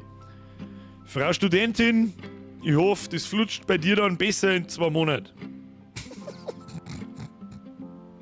Ja, jetzt wird es dann langsam grenzwertig. Schwangere darf man nicht. Schwangere darf man nicht ankasen, heißt's. Das darf man ja auch nicht mehr sagen. It is what it is. So, jetzt müssen wir mir erst einmal wieder den Schund da ohne friemeln. Wir sind das gleich wieder von Starten gegangen. Sollten da nicht normalerweise 25 Pins ausstehen? Warte mal. Warte mal, du musst ja die Verkleidung da dran tun. Kannst du die Verkleidung da mal dran tüdeln? Ich hab da einfach einen Bauschritt schon wieder auslassen. Bier, du besoffener Uhu. Was machen? Was machen Sachen? Mal ein Vierer, ein Vierer, ein Vierer und ein Vierer. Was haben wir jetzt da auslassen? Das da haben wir auslassen. Brauchen wir einen gleichen? Stuttgarter 2. Stuttgarter 2 gleichen. Deswegen haben wir mir nur so viel schon wieder nur labert. Wieder nur Kaslaber da. Palaber. No, falsch rum haben wir es auch wieder gemacht. Oder? Da. Geil, haben wir es falsch rum gemacht. Hat er das Scheißdreck schmerzen. Haben da Depperte. Aber die Anleitung hört man nicht. Was, die Anleitung hört man nicht? Was wird da schon wieder gelabert? Hat sich schon wieder besoffen? Hm? Freitagabend besoffen sein? Ist das so? Ich spiele nebenbei Perlworld, dann die Musi auch noch kurz vor meinem Pen. Herr Toshi, ich wünsche Ihnen viel Spaß. Ich freue mich irgendwie auf Montag auf den Gym Simulator. Ich glaube, das wird geistig behindert. Hab ich so das Gefühl. So. Und jetzt kehrt nämlich dieser Schund. Das ist ja wieder nicht richtig, oder? Warte. Hä? Bruder, da passt überhaupt nichts. Kehrt so. Und ist die. Hä? Was ist da oder das? Herr Mach! Der hier aus dem Krankenhaus! Küste, Bandscheiben, vor allem ab! Herr Mach, ich weiß nicht, was Sie schon wieder im Krankenhaus treiben, aber ich wünsche Ihnen gute Genesung. Kuss auf die Nuss. Dann haben wir da schon wieder komplett falsch rum alles zusammenzwirbelt. Ich sag's dir freiweg, wie es ist. Das gehört so. Ah, leck. Müssen wir jetzt, oder haben wir mir... Ach komm, Alter, habe ich jetzt das komplette Stückel verkehrt rum zusammengebaut. Mein Gott, so kann man einen scheiß Stream einlegen, du fetter Vollidiot. Hab ich schon wieder keinen Bock mehr an. Doch, hab ich schon, ich brauch das bloß umdrehen, nicht einmal.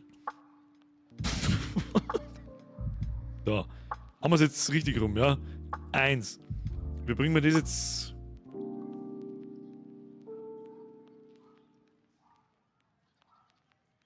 Wie ist denn das jetzt von Starten gegangen? So. Was ist der Zaubertrick? Das war der große Zaubertrick. Ja, gut, bin ich im Start. Alter, immer!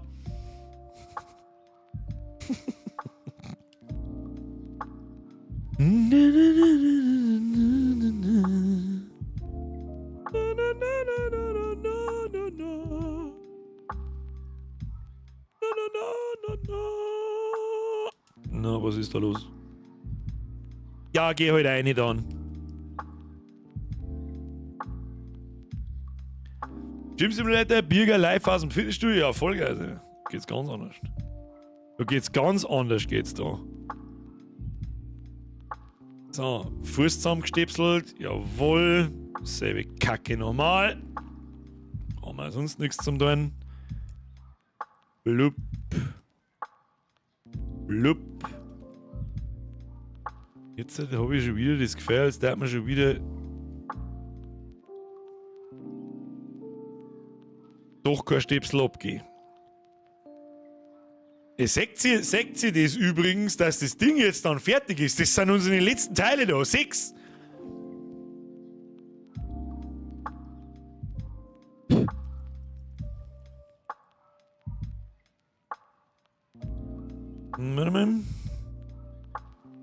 Da bin ich gespannt jetzt dann.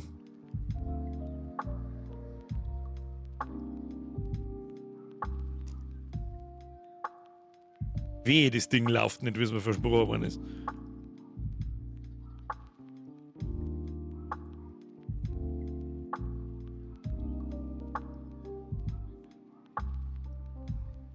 Haben wir schon wieder alles aufgehackt. So, aber jetzt wird's dann. Jetzt kommt dann noch die letzte kreiselige Stelle mit dem kleinen Gummi drum da. Das noch mehr einpfriemeln. Und damit seine Schuhe federn kann. Schuh tut federn. So, Fussi, Fussi. Ferse, Ferse. Stickerl, Stickerl. Haben wir das wieder vergessen? Haben wir das wieder nicht vergessen? Nicht. Ach, Birger.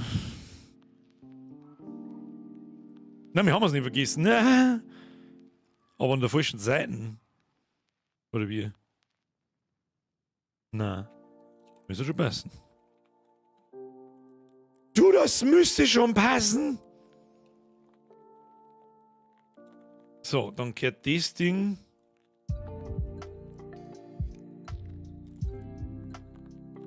Doni, so. Fussi von der Seite. Und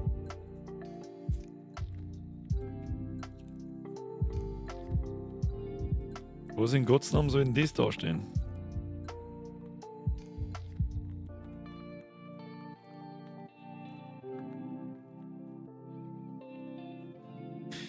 Ich hab's doch gewusst, dass wir alle drum Seiten, total seitenverkehrt da hingebaut haben.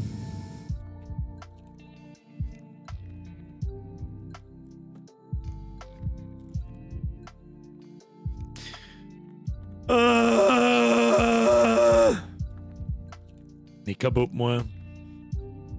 Nicht kaputt machen. Vor allem, weil die Dinger überhaupt nicht zack auseinandergingen. Jetzt schauen wir erstmal sicher, also ist der richtig rum.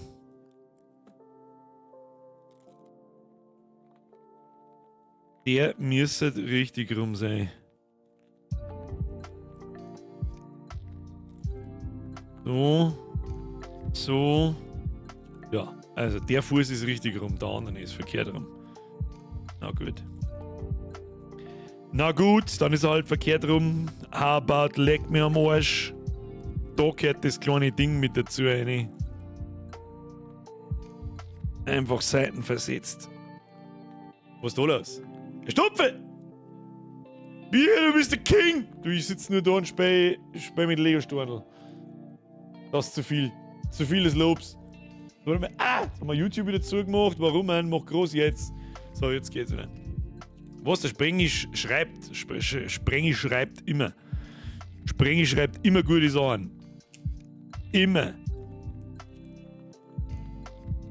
Wichtige Regel in diesem Haus: wenn der Sprengi schreibt, kommt meistens was Gutes außer.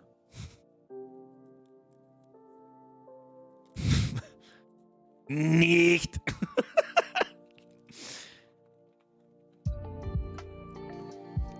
So, jetzt biege pass bisschen auf. Okay? So. Das Ding gehört grundlegend anders um mich.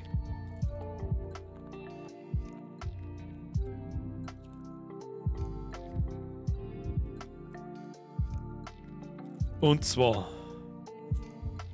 wird das so. So. Ja.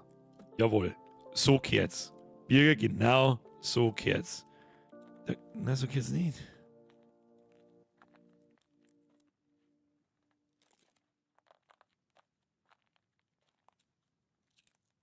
Jetzt seid. Ja, Pin. Pin vertauscht. Na, so geht's auch nicht. Sag einmal. Aber, na, so geht's einfach nicht. So geht's. Damit das halten kann, wird bomben, muss man das leider so machen. So, wunderbar.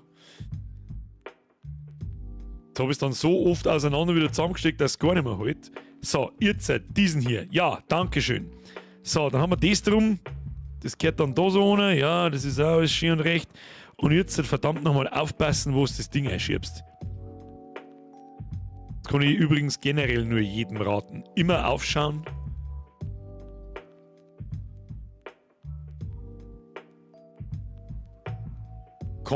Komm und jetzt dann klassischen Okay, tschüss! Ich habe in das Ding nicht gekriegt. Jetzt habe ich zwei wichtige Stickerl, haben jetzt irgendwo hingesprungen. Jetzt müssen wir beten. Nein, wenn nicht, dann habe ich was. Natürlich ist es mir in die Taschen eingeflogen. Also wenn ich mit Absicht versuche, dann geht gar nichts. So, jetzt. Haben wir jetzt den geschissenen Schuhe so beieinander, wie er zusammengehört, bitteschön. Ja? So, und Zeiten aus, ja. Ja, Dankeschön. So, Schuhe zusammenbaut. Und jetzt kriegt er seine abgefuckte Fersen. Oder.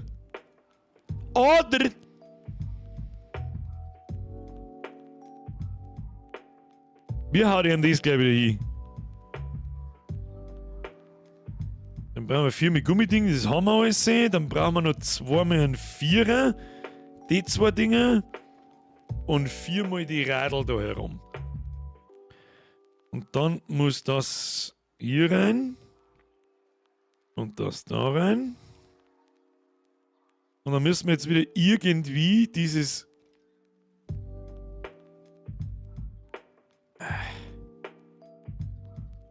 Haben wir vorher schon gehabt, das scheiß Geschiss mit den Gummiringen. Scheiß Geschiss!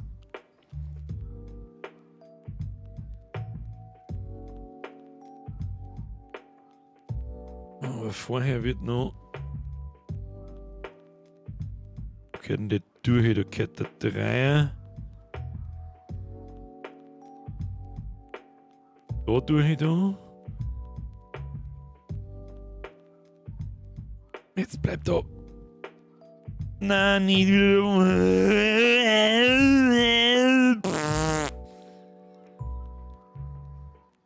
Komm. Die Dinger so stabil sind, dass ich es nicht festhalten kann. Jetzt halt. Komm. Gib ihm. Ja, haben wir schon durch. So. Und auf beiden Seiten. Hoppala. Kriegst du noch eine Ferse?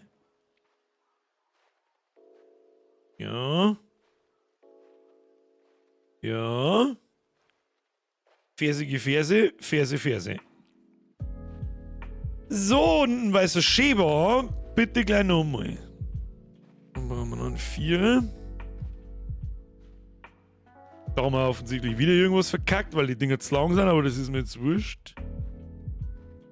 Wenn ich das jetzt noch mehr auseinander baue, dann baue ich es komplett auseinander. Innerhalb von einer Sekunde. Sage ich dir freiweg, wie es ist. Machen wir so. Passt.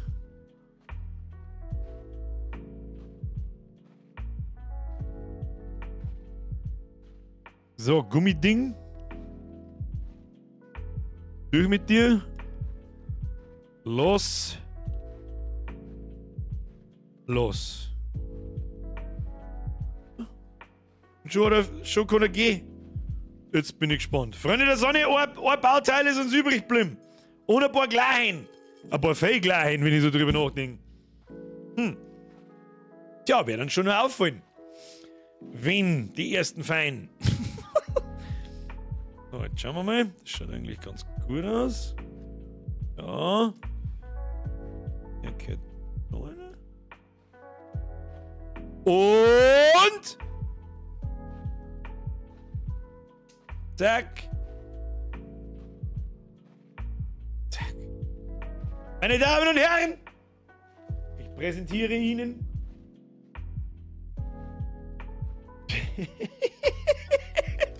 ja, wegen einer wackeligen... Was ist da? Warum ist das so wackelig? Ja, das ist so. Das ist schon so wackelig. Hm? Ja, das sind ja seine Fussis. Ein wenig ein wackeliger Teufel ist er schon.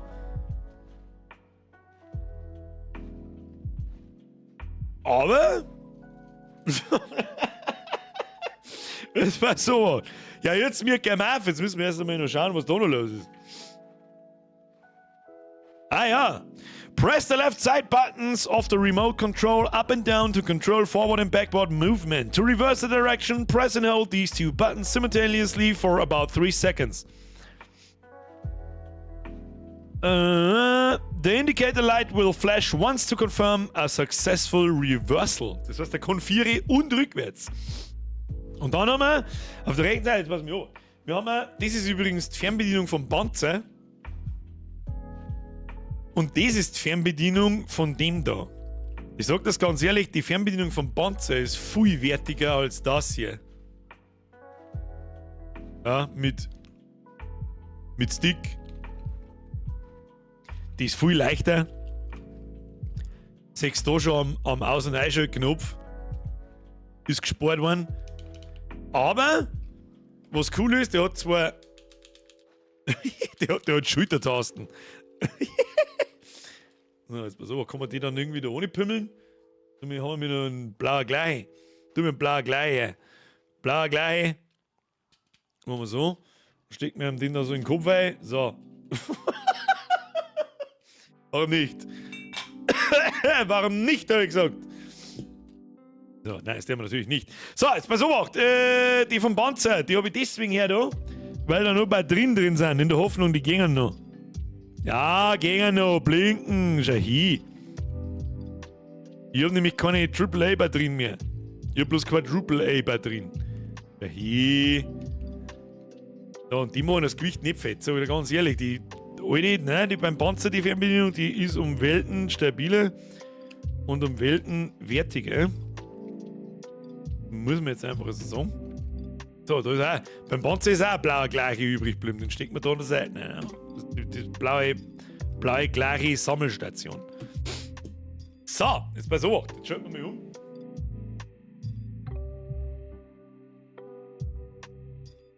Hallo! Wo muss ich?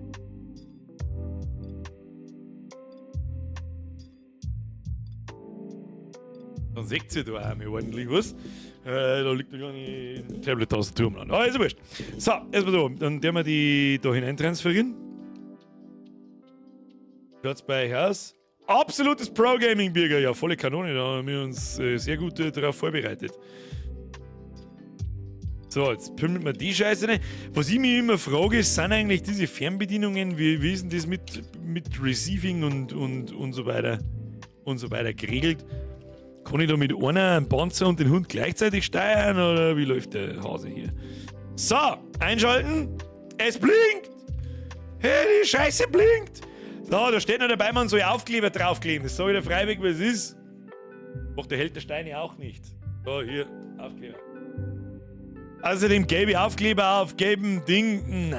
Na, gefällt mir nicht, will ich nicht. Geh weg. Go away! Jetzt dann Unreal Stream bis um 12 Uhr. Das glaube ich eher nicht.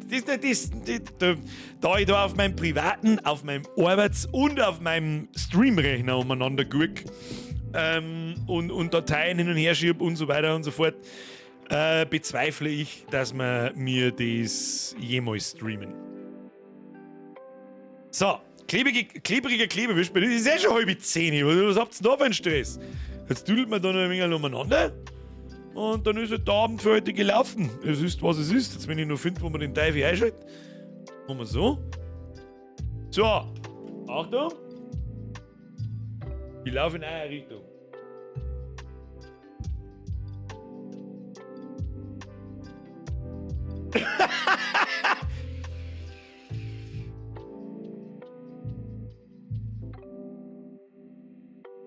Alter. Da hat's ein wenig knackst. Ich sag's freiweg, was ist da? Das ist voll Schock, gell? Schau hin. Oh, der Gnädel. Oh, da hat's was rausgedroschen. Oh, shit, da hat's was rausgedroschen. Oh, die haben was rausgedroschen. Nicht gut.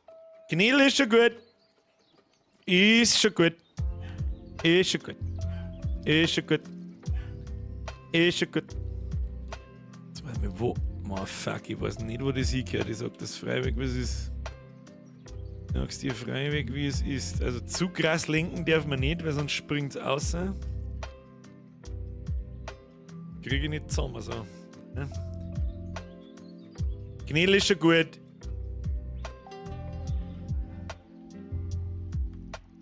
Da wird man mit ein bisschen Gewalt hineinwirken müssen, fürchte ich.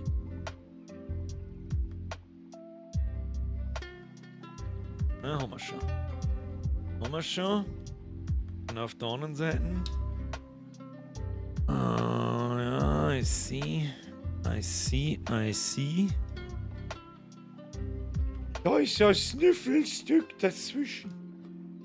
Ist da noch ein Sniffelstück dazwischen? Wie ist denn das da hinten geregelt? Die Lenkung hinten ist anders gebaut. Wie unten. Ich hoffe, dass man das einigermaßen sehen kann.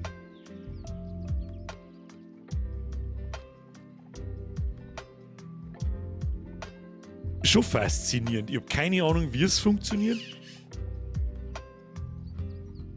Wenn man das nur. Er kann mit dem Arsch wackeln. Und dann geht er halt.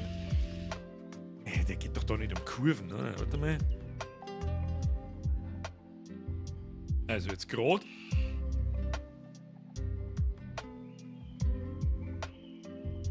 Vor allem die Dinger da hinten haben versetzt. Ah, jetzt nochmal.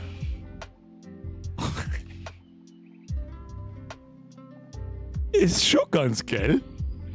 Es ist mir ein absolutes Rätsel, wie dieses Ding funktioniert. Ich sag das, was es ist. So, mein Scheiß.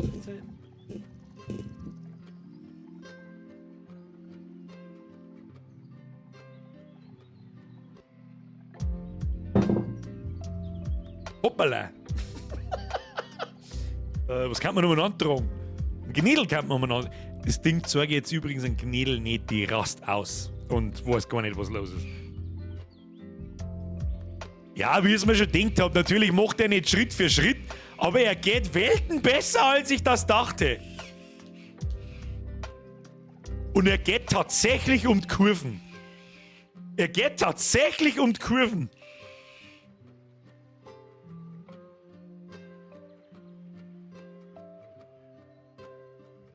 Ich darf nicht so krass lenken, weil sonst... Na, jetzt ist wieder rausgesprungen. Fuck! Das stöpselt jetzt noch einmal zusammen. Und jetzt weiß ich nicht mehr, wie es war. Sind wir soweit? Jetzt weiß ich... Doch, da sehe ich, wie es war. Warte mal. Kriege ich da den Stift wieder rein? Jawohl. Ja, das habe ich mir beim Zusammenbauen letztes Mal schon gedacht, diese ganz wackelige, recht wackelige Lenkung da, dass wenn die zwei Struggle kriegt, dass das dann rausspringt, das ist mir schon klar. Das ist mir schon klar. Hinten ist das komplett anders gebaut. Habe ich das Gefühl? Und wenn's... Ja, da ist genau so gebaut, bloß anders um mich. Da hat noch nichts gefällt. Achtung. Einmal noch. Nicht im Stand lenken. Ja. Einfach nicht so stark lenken. Sollen wir umrennen?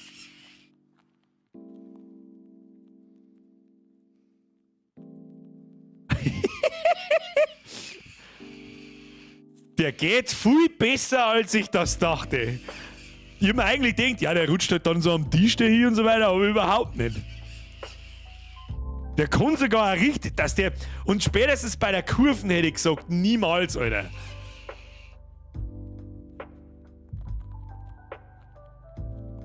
Aber Vollgas! Schau dir an!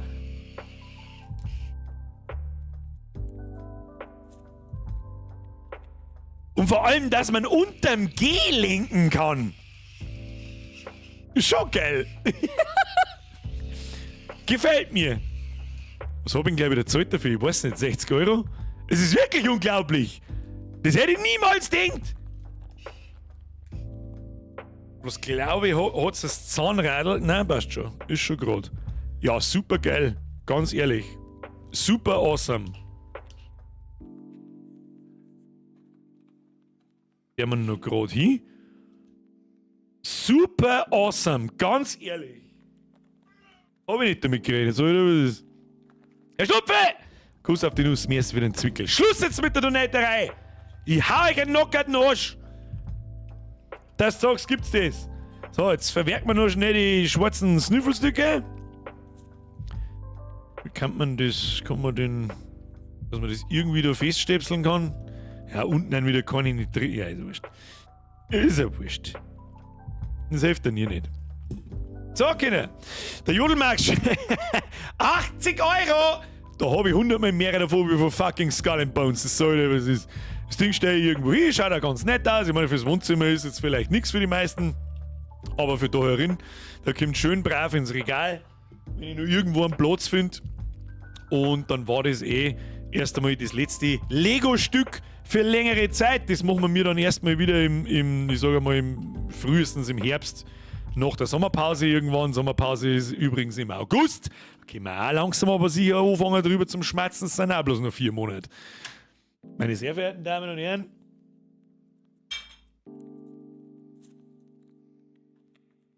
Werden wir nie.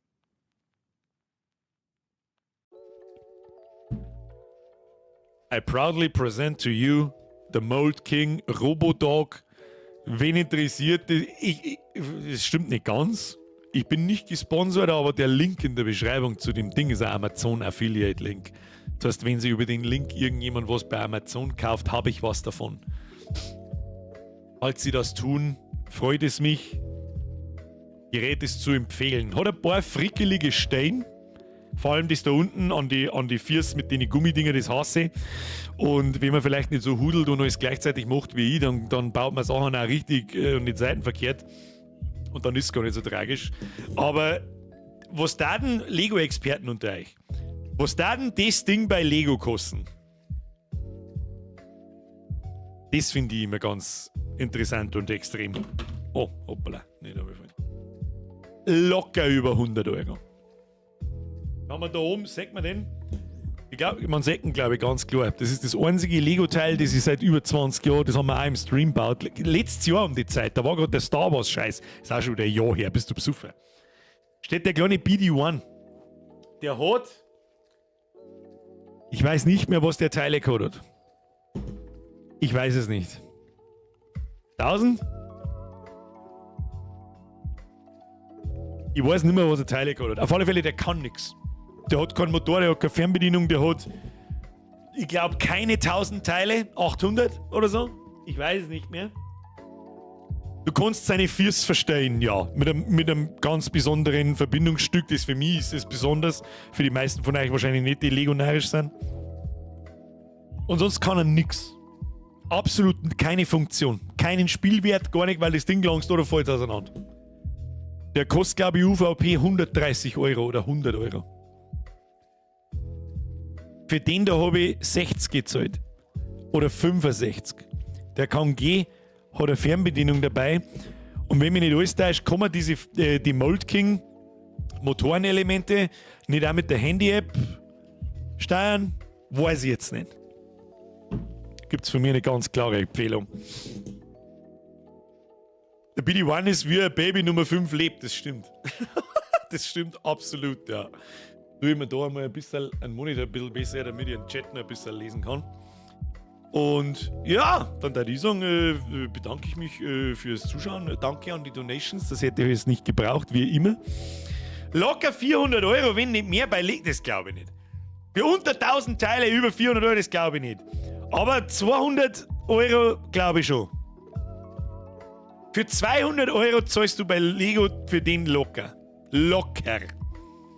Mit Motor, Fernbedienung und der ganzen Scheiße. Hat übrigens 886 plus Teile. Ich glaube genau 936. Bin mir aber nicht sicher. Da werden die ganzen kleinen Pins nicht mitzählen und so. Wie lange waren wir beschäftigt? Gute 5 Stunden ungefähr. Wie gut, das ist im Stream ist natürlich immer ein bisschen schwieriger, weil ich die ganze Zeit laber und irgendeine Scheiße mache. Also 4-5 Stunden Bauzeit, das ist echt in Ordnung. Das ist echt in Ordnung.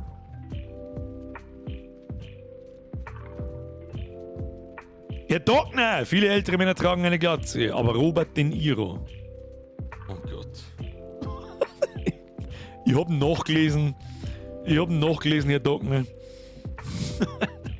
Ja, gut, so schlecht ist er gar nicht. 350 bis 400 Euro ohne Steuerung. Das ist zu viel, glaube ich. Also Lego ist wirklich maßlos überteuert. Nicht bloß teuer, sondern maßlos überteuert. Aber 350, 400 Euro, glaube ich, ist ein bisschen viel geschätzt. 249 UVP. Aber gut, ich kenne mich mit Lego selbst nicht so gut aus, muss ich ganz ehrlich sagen. Habe bei der Werbung gekriegt, Baustellen, LKW-Kran mit 12.000 Teile für 1.200 Euro. Also bei denen kosten wirklich 1.000 Teile 100 Euro. Gut, der hat jetzt auch nicht über 1000 Teile. Kostet aber erstens schon mal bloß 60 oder 65, ich weiß es gerade nicht. Aber hat halt einfach einen riesen Drum-Motorblock dabei. Einen riesen Drum-Motorblock. Lauter so Special-Teile für die Verkleidung und so. Und in der Fernbedienung. Was möchtest du mehr? Das ist, wer da noch Lego kauft, dem kann ich nicht helfen. Kann ich nicht helfen. Dafür, dass der von Lego in der Kurven und wie eine Schildkröte auf den Rücken zaubern. Wahrscheinlich, dass sich der von Lego genauso verhalten, wie es ich von dem da vermutet habe, nämlich auf der Stelle gehe, dass genau gar nichts passiert und sobald man irgendwo hinlenkt, dann macht er einfach und geht auf der Stelle. Ja, der Kran hat 3 Motoren drin. Ja, für 1200 Euro würde ich aber auch ein bisschen mehr wie 3 Motoren erwarten, muss ich ganz ehrlich sagen. So, dann als nächstes Burg Blaustein. Da wären wir nie fertig, das dauert zu lang. Das neue Dungeons Dragons Set kostet auch über 300 Euro von Lego. Stimmt, da habe ich was gehört, dass es mittlerweile Dungeons Dragons Sets gibt. Ich habe es mir noch nicht angeschaut, muss ich sagen. Aber ich kaufe auch nichts mehr von Lego. Ich sage, dass es freiwillig ist. Ich kaufe nichts mehr von Lego. Mole King, dann das Funhole, wo wir gemacht haben, das wir im Winter gebaut haben. Wir haben es im Stream leider nie ganz fertig gebaut, weil am Schluss noch eine Tüten übrig geblieben ist. Da war ich dann auf 10 Minuten fertig. Weiß nicht, warum wir das im Stream nicht mehr gemacht haben, aber so wurscht. Ja. Zitat vom Held: Wer das von Lego kauft, muss zurückgelassen werden. Ja. Und ja, natürlich lasse ich mich da auch ein bisschen, oder hab mich, ich schaue einen Helden nicht aktiv, wenn man so gesehen. Natürlich habe ich mich da ein bisschen beeinflussen lassen, aber der Mann hat ja auch recht. Also das ist, da muss ja es braucht schon jemanden, der die Arme da in die Richtung hinschubst, so, ey, Alter, mach mir deine Augen auf, bist ein bisschen deppert, schau mir, was die Lego-Scheiße kostet. Und man hat schon dann, ich mag ja auch, ich liebe Lego, ich bin auch damit aufgewachsen. Und man hat dann schon erst einmal einen beschissenen Eindruck von den Chinesen Nachbauten. Aber ich sag das, wie es ist, die Storndal, die wenn ich da nebeneinander hinlege, vor allem die Technik-Bricks, da wo kein kleines Lego-Logo draufgedruckt ist irgendwo, weil es keine Noppen hat. Nippel, Entschuldigung. Da muss ich ganz ehrlich sagen, da wirst du keinen Unterschied kennen, die kämen für mich aus ein und derselben Fabrik. Das ist für mich dasselbe, die Haptik, alles wunderbar, tipptopp. Wenn der Event nicht sagt, das ist kein Lego, dann weißt du es nicht. Naja. Mit der Schulmusik wird man mir also dann halt nichts mehr zocken. Ich hau mich hin, gut nachbenannt, Triple F für die Mods, Steffi ebenfalls, Kuss auf die Nuss, hauen sie sich hinein. Allein was Lego mit den Lizenzen vergeigt, da stimme ich da auch absolut zu. Da hat der Held auch schon ein paar Sachen vorgestellt, wie diese fetten Technikautos und so, die Bugatti und die 400 Euro kosten und nix kennen. Also nix. Und dann kaufst du für 199 Euro von Kobi, oder ich weiß nicht, wie soll ich heißen, einen McLaren-Nachbau, der kann fahren, der kann leichten, der kann Tieren automatisch per Fernbedienung auf und zu und was weiß ich, was soll ich sehen. Da muss ich ganz ehrlich sagen, ja, wer da noch Lego kauft, ich kann euch nicht helfen. Der muss so krass Lego verliebt sein, dass er sagt, das ist mir wurscht. Und die Drecksaufkleber, genau, über die schimpft der Held auch gerne. Ich finde es auch schade, dass es immer Aufkleber gibt, anstatt Druck auf dem Store. Das ist einfach immer geiler. Verstehe natürlich aber auch, dass das ein Haufen kostet. Ja, die Teile müssen extra für das eine Modell bedruckt werden. Das kann ich verstehen, dass es ein Haufen Geld kostet und den Aufwand vielleicht nicht wert ist. Aber beim 60-Euro-Set ist das absolut zum Verkraften. Das ist so, da stirbt keiner, wenn da Aufkleber anstatt Drucke dabei sind. Ja? Und da muss ich ganz ehrlich sagen, Lego, schäm dich. Obacht mit den Sprüchen gegen Lego. Einer aus Passau ist erst auf über 300.000 verklagt worden. Lego ist sehr aggressiv. Wegen was wollen Sie mich verklagen? Weil ich eine Produktmeinung abgebe oder einen anderen YouTube-Kanal zitiere. Und ob derjenige 300.000 Euro zum Zahlen hat, einfach so, werden nicht einfach Lego so einfach so hineingeklagt haben. Das glaube ich nicht. Ich habe zum Abi einen UCS Millennium Falken gekriegt. Das ist wieder was anderes. Den hätte ich mir auch schon mal fast gekauft. Aber den mittlerweile gibt es noch nicht mehr. Gibt von alternativen Herstellern so tolle und schöne Modelle und preislich absolut legit. Ja, voll. Das Funhole-Ding, dieses Barteil da, das war mit so viel, wie soll ich sagen, mit so viel Details vollgestopft, dass ich gar nicht weiß, wo ich da anfangen soll zum Schauen. Mit Licht und was ich was alles sehe. Und hat auch, was hat denn das Ding gekostet? Es hat 2.500 Teile und hat einen 100er gekostet oder so. Also einfach ein Drittel von anderen namhaften Herstellern. Hab jetzt geschaut, bei Lego kostet der Motor allein 50 Euro. Ja. Was soll ich denn sagen? Ja, wie sagt der Held, der Steine so schön, die von Lego haben Lackgesoffen. Ja, Lackgesoffen teuer. Der hat Lego als Gattungsbegriff verwendet. Und das darf ich nicht, wenn ich da drüber rede. Okay. Ist okay. Ja, da kann man schon mit 300.000 Euro verlangen an. Hast du auch schon ein paar Mal da? Ja. Sollen sie mich verklagen? Also das ist aber komplett lächerlich. Das ist aber komplett lächerlich. Also nochmal, das hier ist kein Lego, das ist Mold King. Lego ist Schrott. Und ich meine die Marke. Nicht den Klotz. Ja. Deswegen sagen wir mir ein Nippelklötze. Ganz wichtig. Tja! Jetzt ist 10 vor 10, jetzt schleichen wir uns. Dieses schlechte Produkt ist von Lego. So ist die richtige Ausdrucksweise, Japan. Genau so wollte ich es sagen. Dieses schlechte Produkt ist von Lego. Das steht da oben im Regal. Und ich war dumm genug, dass ich es kaufe. Weil halt Star Wars Fanboy. Ja, Lego weiß es. Dieses Produkt hier sind Nippelklötze von Mold King. Und qualitativ tipptopp, Preis-Leistung tipptopp und das Ding funktioniert. Easy. Einsbahnfrei. Haben wir das, damit wir es alle verstanden haben. So. Gibt es da nicht sogar ein Gerichtsurteil wegen Tempo, dass das Wort so im Wortgebrauch gekommen ist, dass es eine Allgemeinbezeichnung ist? Glaube ich schon, ja. Ich weiß, was du meinst. Du meinst das Taschenstiel. Ja. Schön war's wieder, haut sich rein und tankt am Wochenende ganz viel Sonne. Es hat letztes Wochenende schon geheißen, dass es sau schön wird und ich habe nichts davon gesehen. Ich hoffe, dass ich mir übers Wochenende nicht umberichte, weil morgen ist Geburtstagsfeier gesagt. So! Freunde der Sonne! Hat der Stream tatsächlich doch länger gedauert, als ich das dachte. So, das ist ja. Natürlich, wenn ich an jeden Fuß dreimal wieder zwingen muss, dann ist das eh klar. Freunde der Sonne, ich bedanke mich für Ihre Aufmerksamkeit. Ich wünsche Ihnen ein schönes Wochenende. Wir sehen uns nächsten Montag um 20 Uhr mit Gym Simulator und nächsten Mittwoch mit Valiant Hearts, Teil 2. Werden wir am Mittwoch wahrscheinlich auch fertig spielen, weil sonst müssen wir nochmal einen Stream haben und der wird dann zu kurz, glaube ich. Na, Lisa, schleichen wir uns davon. Ich werde jetzt noch ein bisschen in Unreal hineinpimmeln, wo wir mal gemütlich was zum Essen und eine Rauchen. Und dann wünsche ich euch ein ganz furchtbar tolles Wochenende. Haben Sie viel Spaß, tanken Sie die Sonne hinein. Tanken Sie vielleicht auch ein alkoholfreies, wie heißt's? Gösserradler hinein. Nein, das kannst du nicht saufen. Das meine ich jetzt übrigens auch total ernst. Normalerweise ist mir das schon lange wurscht, alkoholfrei Bier, das ist nicht mehr lustig. Aber die Bürgerin hat eins probiert und dann habe ich auch mich ohne genippt und gesagt, nein. So, das kannst du nicht saufen. Bitte trinken Sie ein Gösserradler mit Alkohol. Dankeschön. Und lassen Sie sich schmecken. Und wenn der das nicht taugt, dann saufst du einen Gustel und furzt rein, bis alles passt.